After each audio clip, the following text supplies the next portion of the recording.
سڵاوتان لێبێت و ئەم کاتتان باش لە هەر شوێنێکن لە بەرنمەیەکی نوێ لەگەڵتانین با کۆمەڵێک بابەتی نوێ بۆ هیوایی کە شەویش ببێتە جێگای سوودی هەموو لایەکتان بەر لەوەی بچینە لای تەوەڕ و بابەت و میوانەکانی ئەم شەومان کە قسەکردن لەسەر بابەتێکی ئاینی و دواتریش پسپۆڕی تایبەت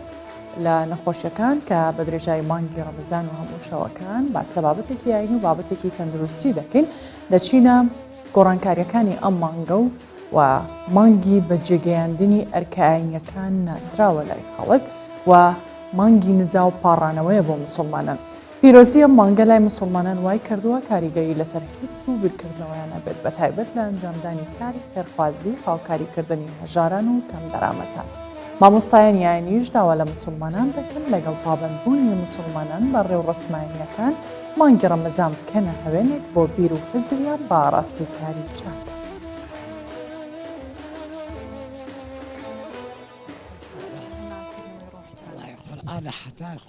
مامۆستا مەلا ئەحمەد وەک خۆی دەڵێ لەگەڵ نەبوونی چاوەکانی ئەو هەست بە ڕۆشنایی و دنیا بینینێکی جوانتر دەکات بە پابەندبوونی بە ئاینی ئیسلام و ڕێوڕەسمەکانی. قل أعوذ برب الفلق من شر ما خلق ومن شر غاسق. ئەو بەشێکی زۆری تەمەنی لە مزگەوت و خوێندنەوەی قورئانی پیرۆز بەسەر بردووە. پێی وایە پابەندبوونی مسلمانان لە مانگی ڕەمەزان وا دەکا بیرکردنەوەی مسلمانان لە ناو کۆمەڵگا باشتر بێت. هەلا ئەوە چنە تەسبیحا دەکەیت خۆین تەعالا لە ڕۆژی 29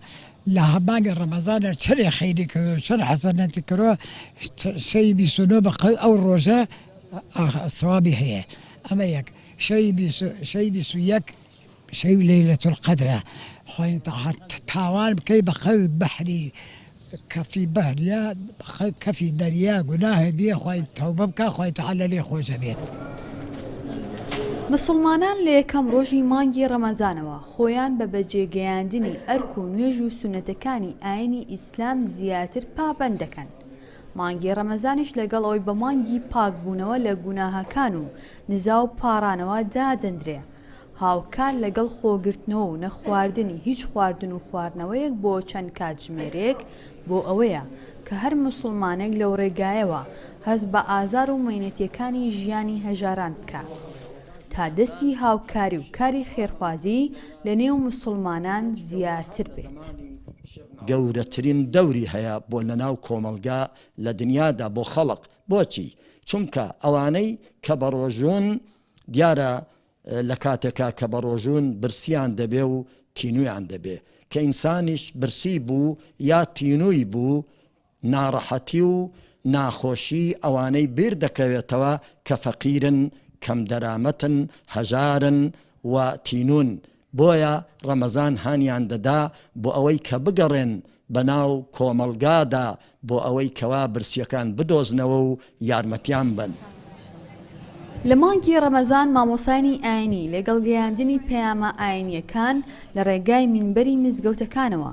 زیاتر جەخل لە گەیاندنی پەیامی ئاشتی و کاری چاکە و سزا و پاداشتی ڕۆژوانان دەکەنەوە.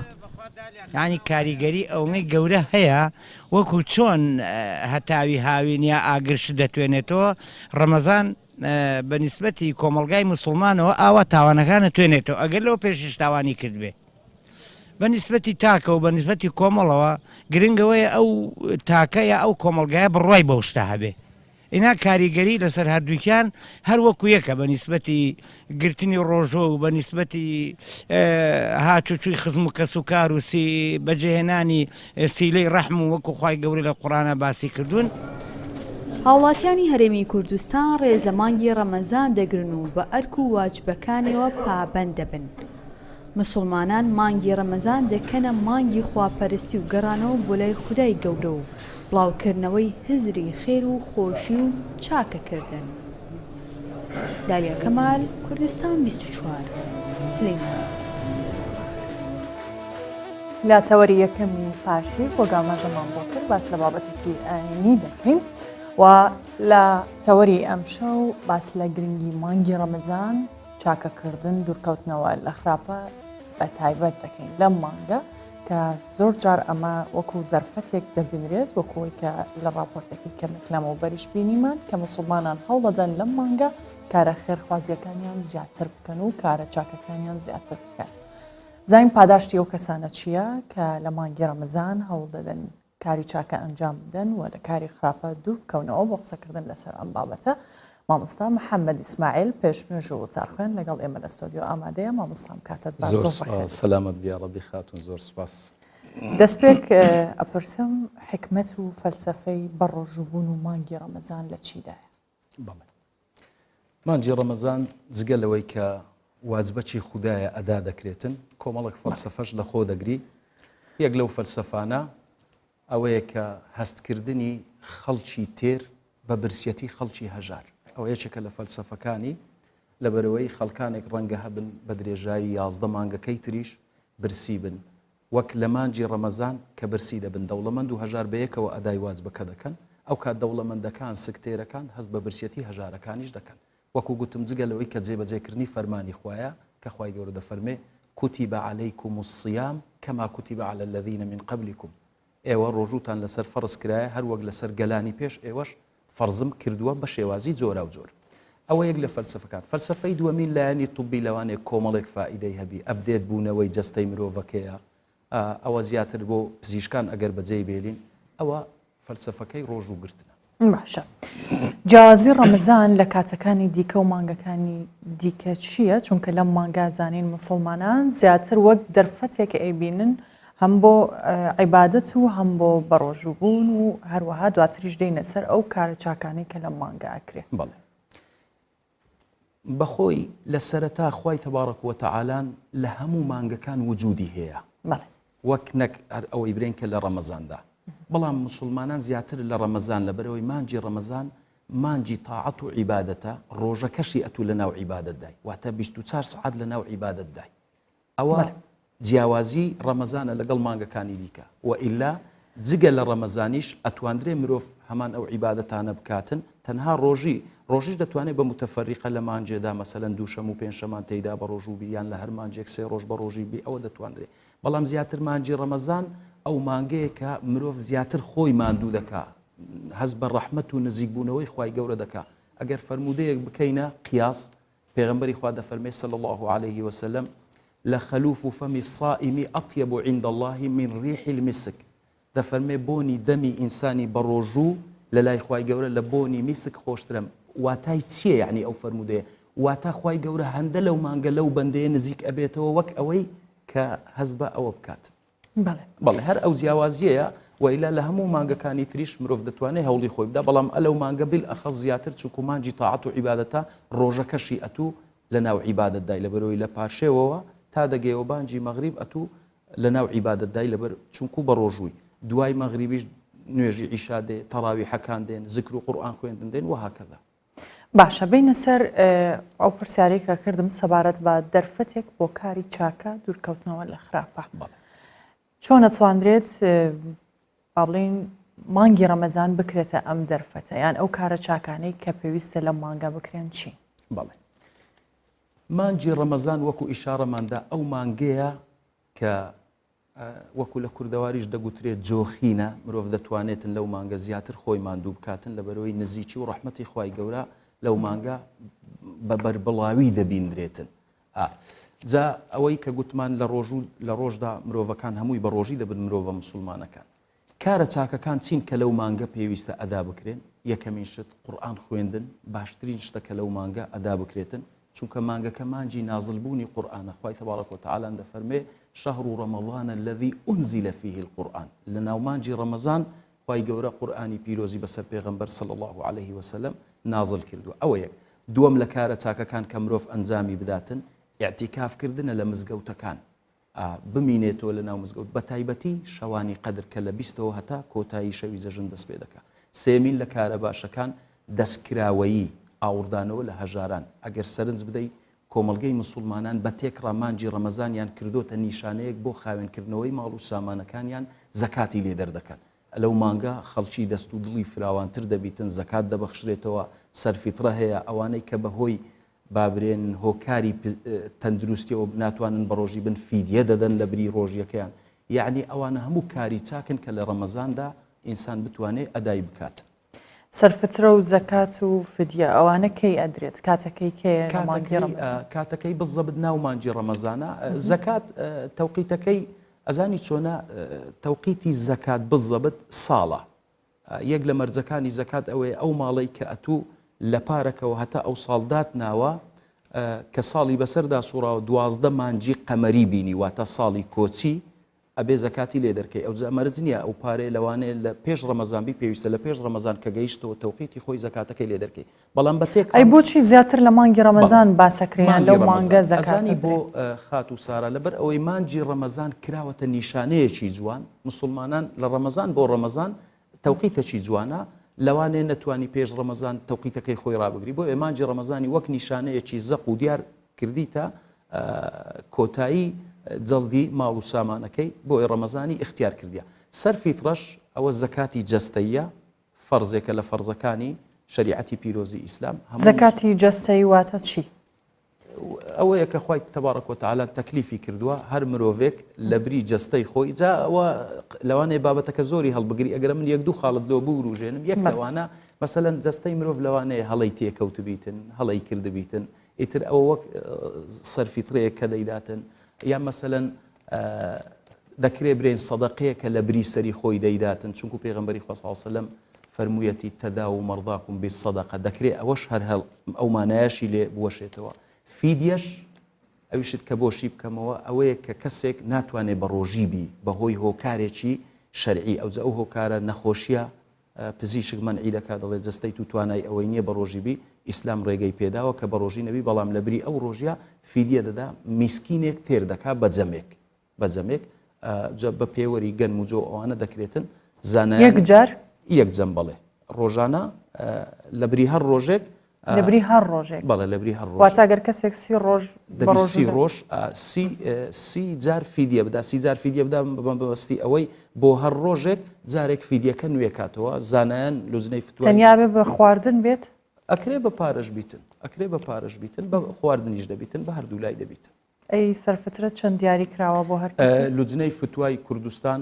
دیاریان کردیخوا پاداشتیان داتەوە بۆ زەکات 2.5 ملیۆن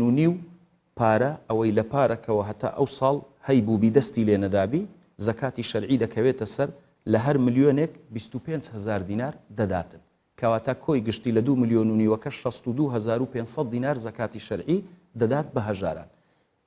و زەکاتی سەرفیتڕەش سەرچاکردنەوە لە کوردەواری وای پێدەگوترێ 2,500 دینار دانراوە بۆ ئەو کەسانەشی کەوا ناتوانن بە ڕۆژی بن بەهۆی هەر عوزرێکی شەرعیان پزیشکیان جەستەیی کە ناتوانن تەندروستیان ڕێگەیان پێنەدا ئەوانیش بە هەمان شێوە 2,500 دینار لە بری هەر ڕۆژێک دەدەن.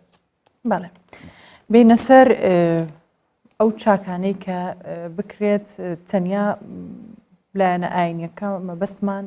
پەرستش نەبێ واتە تەنیا پەرستنی خودا نەبێ جگە لەوەی سەرفترە و زەکات و کە ئەمانە ئەبێت بدرێت ئەو کەسەی بە ڕۆژوە بێت ئەبێ مەرکانەش بەجێ بێنێ چه کارێکی دیکەی مرۆڤ هەیە یان مسلمانان هەیە کە بە چاکە بۆیان هەژمارەکرێت بەڵێ زۆر کار هەنا بۆ نمونە ئارامگرتن لەبەرەوەی ئەو مانگە سروشتی وایە مرۆڤ کە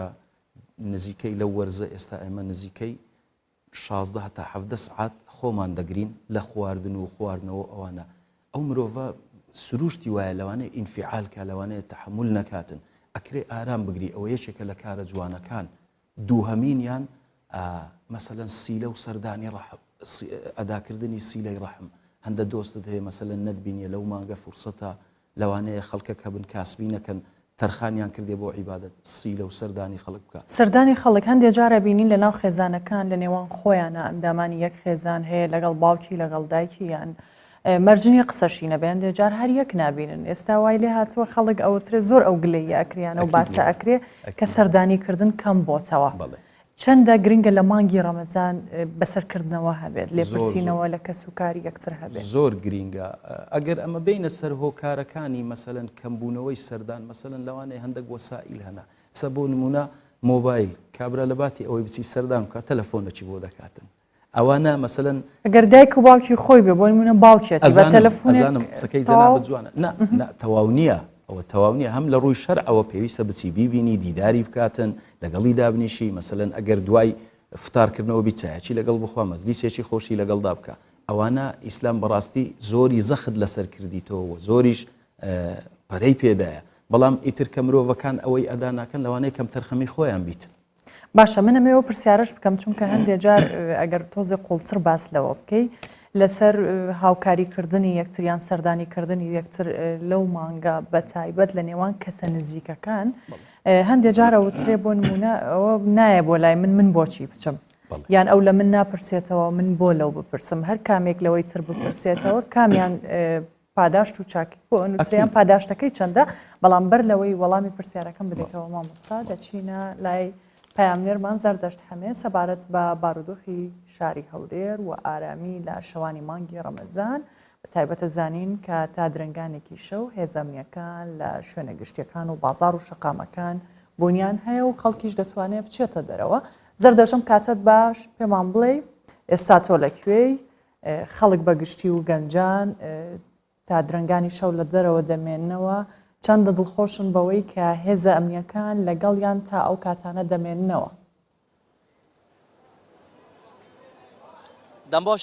سارا دەمباش بۆ میوانێتەژی ئەس نها لە ناوەندا هەولێرا پایتەختن تایبەت لە پێش کەلا هەولێرەمە وەکو کولڤر دیار دەبێ سارا کو حتا vê gavê jî heta va derengiya şev jî qerbalgiyekî mezin li nav kolan û şeqaman heye mirov hesta wê yekêt ke ku wekû demên meğrûbî diyarin lê niha demijmêr yek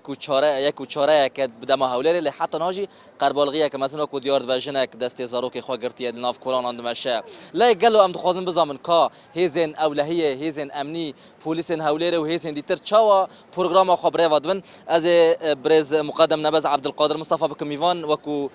polîsên hewlêrê birêz muqedem dikarî mara bijî ev çend şev derbas dibin heta derengekî şev êwa dimînin li nav ev manga Ramazanê da programa wa çawa birêva diçe û çawa ewlehiya vî bajarî diparêzin بەڵێ زۆر بەخێر بێن تاوان ئەوە شەوی دەشەوی ڕەمەزانمان بەڕێ کرد لە یەکەم شەوی ڕەمەزان بەپێی ئەو بەرنامە پرۆگرامی کە دامانە لەگەڵ هێزەکانی تر بە تەنسیق لەگەڵ بەشی پۆلیسی فریاکەوتن بەشی پۆلیسی شارەوانی هەروەها هێزەکانی ئاسایش هەروەها بەشی نهێشتنی تاوان بەیەکەوە بەپێی ئەو بەرنامەی کە دامان ڕەش بە پاراستنی ئەو خەرکانەی کە شەوانە سەردانی بازاری هەولێر دەکەن حتا ئێستا وەکو تەوامەژش پێکرد و 10 ڕۆژ وە دەرباسکردن ت حدەسێک یان حالەتێکی خراپ یان نەباش چێ بووە دەوان هەم چەند ڕۆژاندا خۆشبەختانە هەتاکو ئێستا هیچ حالەتێکی نەخوازرا و ڕووی نەداوە کە شایانی باسکردن بێ برێز نەبەز ئەم ساڵ چ جیاوازیەکی شەوانی مانگی ڕەمەزان لە ساڵی ڕابردوو هەیە جیاوازیەکەی بەتاکید هەم بارودۆخی هەولێر ئارامی بارودۆخی هەولێر هەم لە ڕووی اقتصادیش ئەو سار بارودۆخی خەڵک معلومە باشترە لە ساڵانی پێشووتر و هەروها شەوانی هەولێر زۆر جیاواز دەم پارێزگاکانی تری عێراق وەکو کەلتورێک لێ هاتیە شەوانە ڕەمەزان هەموو خەڵک ڕوو لە بازارەکانی هەولێر دەکات بە تایبەتی ئەو شوێنانەی کە بەمبەستی بەسەربردننی کات و لە هەموو قەومیات و هەموو خەڵکی تر وەکونا دیار دەبێت کونهامیژی ئاماژە پێکرد ژن ئافرەت مندال کۆل و پیر حتا vê gavêjî li nav şeqaman piyase dikin diçine bazarê ew jî wekû hêzên polîs wekû firyakewtin wekû şirte hemî lêrê amade ne hûn we çi peyamek ji bo xelkê hûn çawa wan dilniya dikin ji bo ku taybet eminiyeta wan پەیاممان بۆ خەڵک ئەوەیە زۆر بەدلەکی خۆش سەردانی بازارەکان بکەن لە ڕووی ئەمنی سەر و گیانیان پارێزراوە و کاتێکی خۆش لە هەموو شوێنەکان بەسەر بن هیچ کێشەیەک نییە کە دڵتەنجام بکات برز نەبەز لێرێ پرسیارێک زۆر gelek باڵا من دکشینێ ئێوە 24 کات ژەمێر لە ناو شەقا من چۆن پاشیوی دخۆن چۆن کاتی بەربانگی دچن فتاری دەکەن بەتاکید ڕەنگە وەکو ئەرک بینین تۆزێک زەحمەت بی بەڵام خۆشبەختانە کارمەندەکانمان بڕوایان بەکارەکەی خۆیان هەیە بە زۆر بەدرسۆزانە شەو ڕۆژیان بێکەوە بۆ پاراستنی ئەو خەڵکە کە سەردانی بازارەکان دەکات خۆزم هەر ئاماژە بۆ یەکێش بکەم پێشکو ئەم ڕاست و خۆ داخل بن مەگوت چەند ڕۆژێکی دیکە دیارە دەبستان و قوتابخانە تەواو دەبن دەبێت کوان ڕۆژان هەندێکی قەرباڵغی بیتر چێت بە و ت پلانێن وەی نو هەنە ji bo em qerbalgiya xelkê li nav şeqama بەتاکیید لەگەڵ قەلەباڵغتربوونی بازارەکان بەتاکیید ژمارە کارمەندەکان زیاد دەکەین و ژمانەی کاتەکانیش زیاد دەکەین ئەوانەی کە دەمینێنەوە بەپێی پێویست بی چەند پێویست بکە زیاتر کارمەندمان دەمینێتەوە. گەلک سپاس بووە بێگومان مەها ڕەمەزان الوا پیرۆز بە سارا ئەس گەلک سپاس برێز مقدم نەبەز عەبدولقادر مستەفا سارا وەکو لڤر دیار دەبێت خۆدم جارێک دین هەفکارێ من حەمید پێشان بدە و هاوڵاتی بە ئازادیەکە مەزن بە دلێکی خۆش لە ناو کۆلانان دەگەرن هێزێن هەڤەشێن ئەولەهەیە لە ناو هەولێرێ دەگەڵ وڵاتیان ساکنیانە ئیدی شەوێن هەولێرێکی ڤی رەنگینە مرۆڤ هەست دکە کۆهین ئیدی دنیا مغربە نە سەعەتیەکی شەوە لێ ئەڤژی بێگومان بەخێرا هێزێن ئەولەهەیە یەن هەرێما کوردستانê û hewlêrê ne belê. زەردەشت حەمێ لە هەولێر لەگەڵمان بووی سوپاس بۆ زانیاریەکانت. مامۆستا دەگەڕێمەوە لای جەنابەت پرسیارم لێ کردی بە لەوەی بچینە لای هاوکارم زەردەشت لە هەولێر ئەگەر بکرێت وەڵامی پرسیارەکەم بدەیت. بابەتی سەردانی و سیلەی ڕەحم وەکو ئەمە لە بیدایەتی تەوەرەکەش ئیشارەمان پێدا خوای پەروەردیگار زەختی زۆر لەسەر ئەوەی کردێ کە سیلەی ڕەحم بمینێ کۆمەلگاش بەوەی وەجوانە کە مرۆڤەکان سیلەی ڕەحمیان لەگەڵ یەکتریدا هەبیتن. جا ئەوە تەکلیفەکی شەرعیە لە سەرشانی هەر یەکێک لە ئێمە بەڵام ئەوەی کە نایکە یان ئەدای ناکە ئەوە ڕەنگە وەڵامەکە لای خۆی بیتن ئایا کەم تەرخەمە یان ئایا بۆچی نایکاتن ئەوە لەوانەیە وەڵامەکە لە لای ئەو هەبی دەناوەکو ئاین هاندەرە بۆ ئەوەی کە دائیما مرۆڤەکان لە پاڵیەک بن لە پشتی یەک بن خۆشەویستی لە نێوانیاندا هەبی عادەتەن سەردان و سیلەی ڕەحمیش لەوە خۆشەویستی و ئەوانە لە چرا دروست دەبی لە سەردان و سیلەی ڕەحم و دیداری زۆر ئەوانە وەکو ئەرچی شەرعی ئیسلام هاندەرە بۆ ئەو کارانە جا ئەوەی کە نایکە بەهۆی کەمتەر خەمیە یان بەهۆی تەمبەڵیە ئەوە دەکەوێتەوە لای خۆی وەڵامەکە. بەڵێ بەر لەوەی هەر باس لەو کارانە بکەین کە لە مانگی ڕەمەزانە کرێت سەبارەت بەوەی کە بە درێژایی مێژوو یان لە سەردەمی کۆنەوە مانگی ڕەمەزان بۆ مێژووی کە بۆی دەگەڕێتەوە لە پێشتردا چۆن بووە چۆن کاری چاکی تێدا کراوە. سەرتا مێژووی ڕەمەزان دەگەڕێتەوە وەکو ئومەتی پێغەمبەر ئێمە صلی الله عليه وسلم لە ساڵی دووی کۆچی لە مانجی شەعبان خوای پەروەردیگار بە دەقەچی قورئانی مانجی ڕەمەزان و ڕۆژووی ڕەمەزانی لەسەر ئێمە فەرز کرد لەسەر پێغەمبەر و ئومەتەکەی صلی الله عليه وسلم. واتە 2 ساڵ بوو پێغەمبەری خوا صلی الله عليه وسلم لە شاری مەکە کۆچی کردبوو هات بۆ شاری مەدینە ساڵی دووەمینی بوو گەیشتە مانجی شەعبان لە ناوەڕاستی مانجی شەعبان ئەو ئاەتە بەسەریدا هاتە خوارێ کە خوای گەورە دەفەرمێ كتب عليكم الصيام كما كتب على الذين من قبلكم لعلكم تتقون أي محمد صلى الله عليه وسلم تو لقل أمتكت روجوتان بسردا فرض كرا هر وقت بسر قلاني بيش ايوشمدا فرض كردبو كواتا روجو ديار يعني عبادتي شي نوينية بس شملي أمتي بيغمبر لقلاني تريش أمتاني بيش بيغمبري صلى الله عليه وسلم روجو هو بلان بشيوازي جياواز بونمون استا ايما لە ساڵێکدا 30 ڕۆژ بە ڕۆژوو دەبین لەوانەیە لە گەلانی تر جیاوازتر بە ڕۆژوو بووبن کاوا بوو مێژوەکە گەڕاوە بۆ ساڵی دووەمی هیجری مانجی شەعبان بوو بە دەقەچی قورئانی و کردەوە باشەکانیش لە ناو ڕەمەزان مەرزنی هەر ڕۆژوو مەسەلەن بەشێکە لە ئەداکردنی واجبەکان ئەوانی تر کە ئیشارەمان پێدا وەکو جەنابەت فەرمووت سیلەی ڕەحمە بەخشینە قسەی خۆشە هەر ئەسڵەن چاکە و چاکە خوازی تەقسیم 3 بەش دەبیتن بەشێکیان نیەتە بەشێکیان گفتارە قسەیە بەشێکیشیان کردەوەیە هەر یەکێک لە ئێمە ئەگەر نیەتمان لەسەر کارێکی چاک بیتن خوای پەروەردیگار بەهۆی ئەو نیەتەوە ئەجرێکمان بۆ دەنووسی ئەگەر لە تواناشماندا نەبی ئەدای ئەو کارە بکەین کە نیەتمان لێ هێناوە بە قسمەت نەبوو نەمانتوانی بە هەر هۆکارێک خوای گەورە ئەجرێکمان بۆ دەنووسی لەگەڵ ئەوەشدا فەلسەفەکەی چییە هەموو کۆمەلگا هەموو ئەندامانی کۆمەلگا ئەگەر نیەتیان لەسەر کاری باش بیتن ناخیان خاوێن دەبیتەوە دووەمین ئەگەر لە نیەتەوە تەحویل بوو بۆ قسە توانای ئەوم نییە بەکردار مەسەلەن شتێک بکەم هاوکاری ماڵە هەژارێک بکەم خۆ ئەتوانم دوو ئامۆژگاری پێشکەش بکەم ئەتوانم دوو قسەی خۆشی لەگەڵ بکەم بزەیەک زەردەخەنەیەک بخەمە سەر لێوانی خەڵکانی بەرامبەر خۆم ئەوەش کە جۆری دووەمینە لە کاری چاک سێمینیشان کردەوەی ئەوەی کە لە مەیدانی عەمەل چ سیلەی ڕەحمە مەسەلەن چی ئەو شتە جوانانەیە کە ئیسلام هانی داوین لەگەڵت بەردەوامە بین مامۆستا دەچینە لای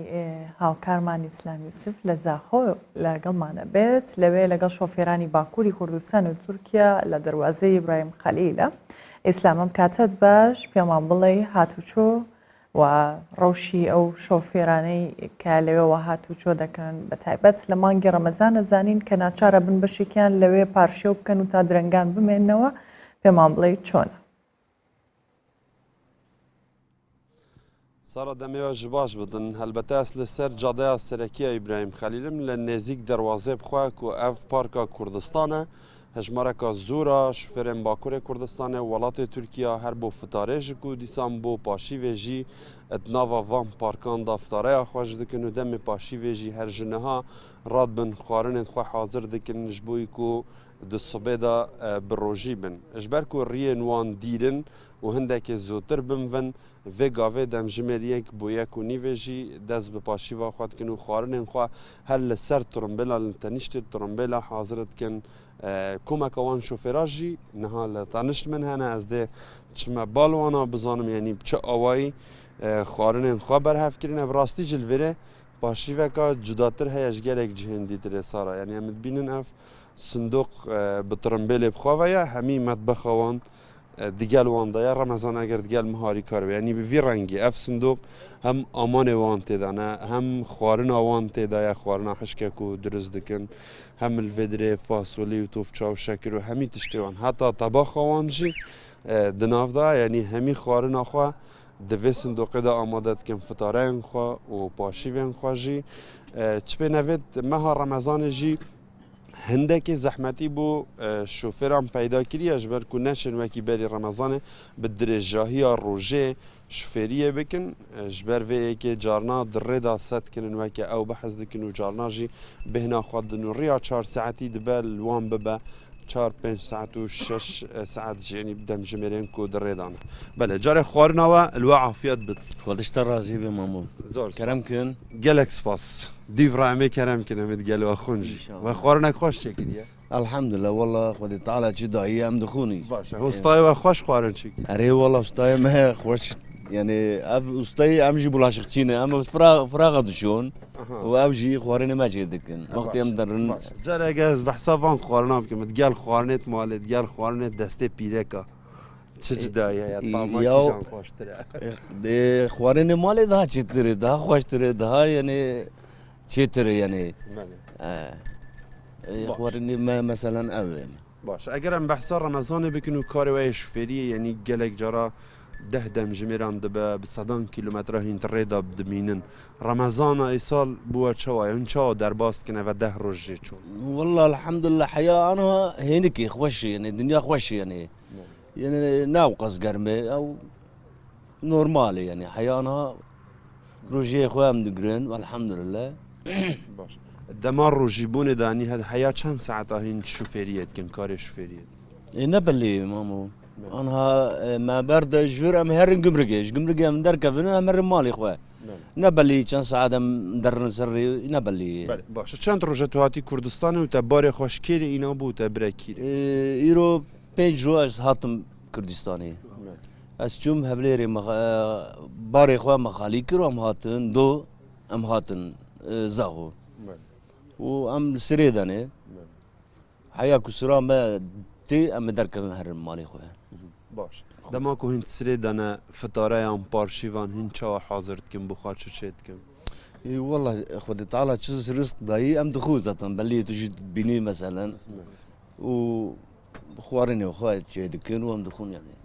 بۆچی هین بچێکێ زیترێ دخۆن یعنی ji berendê ku hîn piçekê binvin çima nebelê ana me berdê ji bo viya me got em ê suharê xwe em ê çêkin û wextê me berdê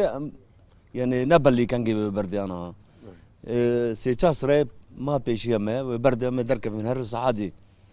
ji bo viya me got em ê zûd em ê çêkin em ê dema tu bi rojî bê heya çend kîlometran tu hatî ev barê ku te îne والله 8 ساعات 9 ساعات اسهاتم بروجي والحمد لله سون درنت قتي حيانا باش خدي هاري كاري وابتن عافية دكتور كريم كخوارنا بخوخا اس قستا شوفير اكيد تري بكم صارا بله تا غازندين ريا هبون تا قلت ريا كردستان ديسان ادفيدريجي نخوشن تا قلت امش مردينتين كان ساعات اكيد كم حيام دجان هولري بازدا دمجمير بازدا ساعات دچن چبو غازندا تشريا والله ام ادنا مباركم حتى قبل ابراهيم خليل 750 كيلومتر هي بحشت 9 ساعات مهاتم 750 كيلومتر مهاتم الفيري وحتى ام بجم اربيلي تقريبا 250 كيلومتر بكي 15 ساعات ام بجم يعني الفيري نخوش ابد نخوش يعني قال لك اري والله يعني تركيا هتا كوين جهنا بدري رياضة شو ارشانين خوشة جفيري بيفا قال لك انجيلود بن اري والله التركي قال لك خوش قش او اوتوبان يعني سي 4 شريده قش والفيري والله نخوش ابد يعني 205 كيلومتر حتى 15 ساعه بچم باش حواله بحث كيركو 4 روجا 5 روجا هند نافا سرا دالفان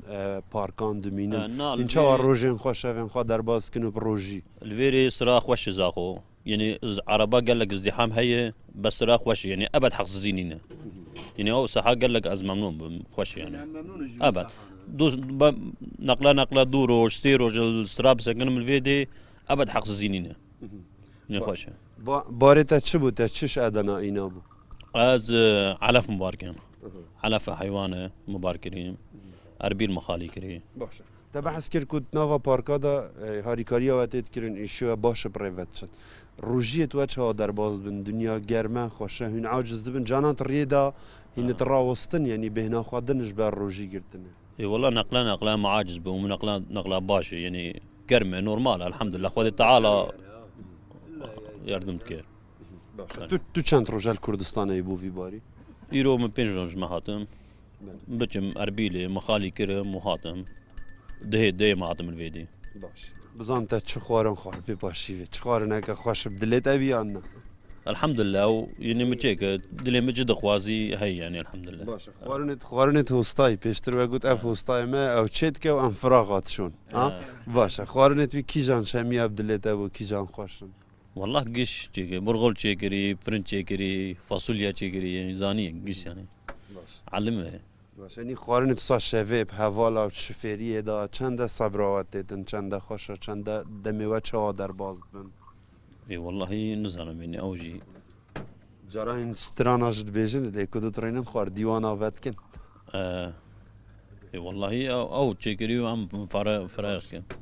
دمك خوش عافيت جانبه بدن زور سپاس شوفيرك ديجي الفيدري هبو از باورم صار ديارنا ما باشه اگر از پرسیاره شو بکیم نیو کی زیروانت ناوا و پارک ده هنچا روجت خوش شوید خود در بازت کنین از بینم دائم هر هین چنوته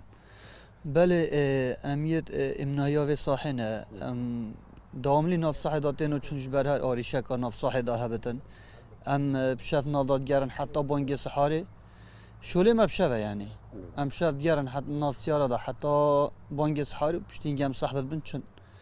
جه خاطر این نخوری بین ودانه. باش. یعنی کاری واجد ناوان شوفران دا ید باکور کردستان و ترکیه شو روزه یعنی هنان فند گل وانا دا دائما با امناهی وانا چون. یه سیاره و صافتاندن مناظم هم بجنه.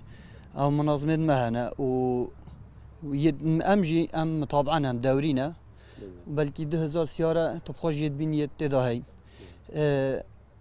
سر همیت گرن یعنی جبه آریشه که مشکلی که همی قوت بردام حاضرن یعنی. شوفراش گلک پس نا کاری وقت کرد گویی پارکه که یعنی گلک خوشه گلک کاری آمد کن. اره والله متخدمت آوردانه یعنی اما عمل دیفات چن چونکه اما کی برایت کی گلک را من شوله میل گلک و تانستاندن عمل گلک یا خوش بتن حتی شوله ما پرای بچ. او جیبومت باشن راستی هم جیبونا تقصیر ناک. روجیت و چه در باز برد کاری ده. خود یا روجی بچه که تأثیر المد کرد یعنی هم دواست راستی روزی گله گرمه بس با الحمدلله حتی راده کی گله باش سرکفتی بن دستت و خوش بس بسیار دماهی ازش هستای ما بکم هستای ما بزنن تشکیل فری وان خارنا بیه چات خارنا و جماعت درست که اگر بچه که بزغره بله بزن تشکیل تا دست بگیریه چات فری خارنا بیه یعنی دو سه جورت خارنه تا چه کلی اشق لجو فهمني وي كرمانجي هندك زانا عربي؟ ايه تمام تحكي بعربي ايه احكي عربي كويس احكيني من راس تعقل لك ثاني ايش تمام منين تعلمت والله نحن من نروح ونجي دامني على الطريق مثلا نجي نتم هون 10 ايام في هون في العراق ونهار في البيت ديم هون شغلنا كله في الصندوق نسوي اكل وطعام ونسوي من هناك تعلمنا كل نهار نسينا شكل اكل مثلا اليوم كان فيه في الفطور صوته كان فيه رز شوربه زلطه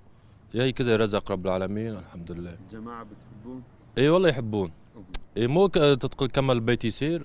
اما طيب هي طيب الحمد لله تعيش ايدك ممنونين بله سارا پاشیوتوان بوی آوایی در باز دبن جخوا سره گلکی دریجن او گلک دم جمیران دناوا سره دادمینن دبه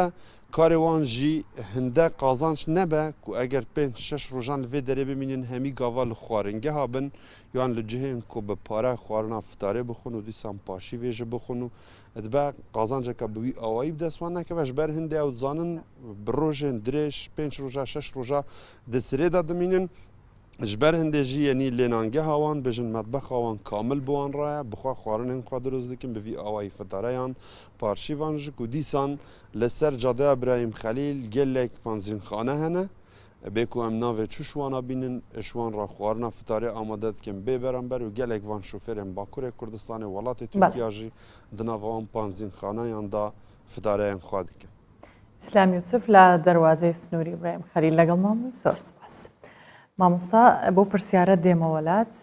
ئەوەی بینیمان ئێستا بە شکل و شۆفێرانە هێز ئەمنیەکان تا درنگانێکی شەو یان مەجبورن پارشێوەکەیان لە دەرەوە بکەن بینیمان لەسەر شەقامان لێجاریش لە دەرەوە لە شەقامەکان نەبینین کە هێزەکانی پۆلیس ئاسایش لە دەرەوە نانەخۆن لەسەر ئەو شەقامە دائانیشن ئەمە چەند بە چاکە بۆیان ئەنووسرێت کە بەو شێوەیە ئەوان کاری خۆیانەکەن ڕەنگە کەسانێک بڵێن ئەو ئیش بۆ خۆی ئەکات بەڵام ئایا ئیش بۆ خۆی ئەکات بە تەنیایان بە چاکەش بۆی هەژمارەکرێ ئەکید بە چاکەش بۆی هەژمار دەکرێت ئەگەر بابەتە ئەمنیەکەی ئەمە هەڵسەنجێنین ئەو برایانەی کە ئەرچی ئەمنیەتی وڵاتیان لە ئەستۆگرتیا ئێمە لە سای ئەو ئەمنیەتەیە کە لێرە دانیشتوین حقیقەتەن ئەوە واقعەکە مە ناتوانین لێیلا بدەین ئەویش ڕەنگە حەز بکە لە ناو ماڵ و منداڵی خۆی بی ڕەنگە حەز بکە ئەویش لە مزگەوتەکان بەشداری لە تاعەت و عیبادەت بکە بەڵام ئەویش ئەجری خۆی هەیە لە بەرەوەی ئەرکەکەی وی ئەو هاالەیە لە هەمان کاتیشدا ئەگەرچی ڕاتبی هەیە لەلایەن مەسەلەن حکوومەتەوە ڕاتبی بۆ دابین کرای بەس لەگەڵ ئەوەشدا نیەتی مادام لەسەر عیبادەتەکەی و تا مەزرۆی ئەوەیە مشارەکە بکە وەکو خەڵکانی دیکە بەڵام لەبەر ئەرکەکەی کە ناتوانی بە هەمان شێوە ئەویش ئەجری خۆی هەیە چونکە نیەتی لەسەر کارەکە هەیە ئەمە لە سەرەتاوە ئیشارەماندا چاکە تەقسیم سێ بەش دەبی بەشێکیان نیەتە لە ناخەوە نیەت ئەتوو ئەگەر هەبوو خی گەورە بە فەرمودەی پێغەمبەر صلی الله علیه وسلم وئینەما لكل امرئ ما نوى مرۆڤ محاسبە دەکرێت یان پاداش دەکرێتەوە لەلایەن خواوە لەسەر نیەتەکەی ئەگەر نیەتەکەی مشارەکەکردنی وەک ئەو خەڵکە ئەکید ئەجری نافەوتێ و ئەجری بۆ دەنووسرێتن و جێگای دەستخۆشیشن بەڕاستی ئەوانە کە توانیتیان ئەمنیەت دابین بکەن. باشە کۆتا شەوەکانی مانگی ڕەمەزان شەوە پیرۆزەکانە خەڵک لەو شەوانە عیبادەتی زیاترە و ئەشزانین کە چاکەکانی ئەو شەوانە زیاترە. ئەو کەسانش حەزەکەن بەشدار بن لەگەڵ مسلمانانی دیکە بەڵام ئەگەر نەیان توانی بەهۆی کار و ئەرکی خۆیانەوە ئایا چ پاداشتێکیان بۆ ئەنووسرێت ئەکید بۆیان دەنووسرێ وەکو گوتمان شەوانی قەدر بالفعل ئەو دەشەوەی کۆتای مانجی ڕەمەزان لە 20ەوە دەست پێ دەکات تا شەوی جەژن ئەو دەشەوە مسلمانان بە درێژایی مێژوو هەر لە سەردەمی پێغەمبەرەوە صلی الله علیه وسلم لە خودی پێغەمبەرەوە تا دەگاتە ئێستاکەش خەڵکان بۆی دانیشتون ئەو خەڵکانەی بەهۆی ئەرکەکەی خۆیانەوە ئەوجا ئەگەر برایانی ئاسایشن پۆلیسی هاتوو چۆنە یان پۆلیسی مەسەلەن تاوانەکانن هەرچی لەو بابەتانە هەیە ئەو سیلکانە کە ناتوانن بەشدار بن لەبەر لە ئەستۆگرتنی ئەرچی خۆیان مادام نیەتیان لەسرە ئەکید ئینشاءالله خوای گەورە ئەجریان بۆ دەنووسی و بێبەشیش نابن لە پاداشتی ئەو دەشەوانەی وەکو مسلمانانی دیکە مادام ئەجری نیەتەکەی لەسرە و دەشتوانی لە ئەرکەکەی خۆی دەم بە زکریش بی لایەنی کەم ئەو زکرە بکە کە تایبەتە بە شەوانی قەدر اللهم إنك عفو تحب العفو فاعف عنا واتە ئەی خوای پەروەردیگار تۆ لێبوردەییشت خۆش دەوێ لێمان ببوورە لایەنی کەم ئەو زکرە کە مختصە بە دەشەوەکان ئەگەر لە ئەرکیشدا بن بەدەم ئەو زکرەوە بن ئینشاءالله خوای گەورە ئەجری شەوانی قەدریان پێشکەش دەکاتن ئینشاءالله. بەڵێ مامۆستا بۆ ئەو کەسانەی کە با بڵێن جگە لە عیبادەت لە مانگی ڕەمەزان دەیانەوێت بزانن کە ئەم مانگە چ دیارێکی دیکەی پێیە چ جیاوازێکی لە کاتەکانی دیکەی ساڵ هەیە چییە؟ بەڵێ بەپێی فەرمودەکانی پێغەمبەر صلی الله عليه وسلم هەر لە ئەوڵ شەوی کە مانگی ڕەمەزان داخیل دەبیتن لەبەرەوەی ئێمە مەسەلەن پێوەر و میقیاسی مانجی ساڵی قەمەریمان هەیە کە ساڵی کۆچیە و مسلمانان پەیڕەوی لێ دەکەن لە ئەوڵ شەوەوە لە دوای ئاوابوونی ڕۆژ کۆتا ڕۆژی مانجی شەعبان کە ڕۆژ ئاوا دەبێ لەو ئانوساتەوە ئێمە دەکەوینە سەر مانجی ڕەمەزانی پیرۆز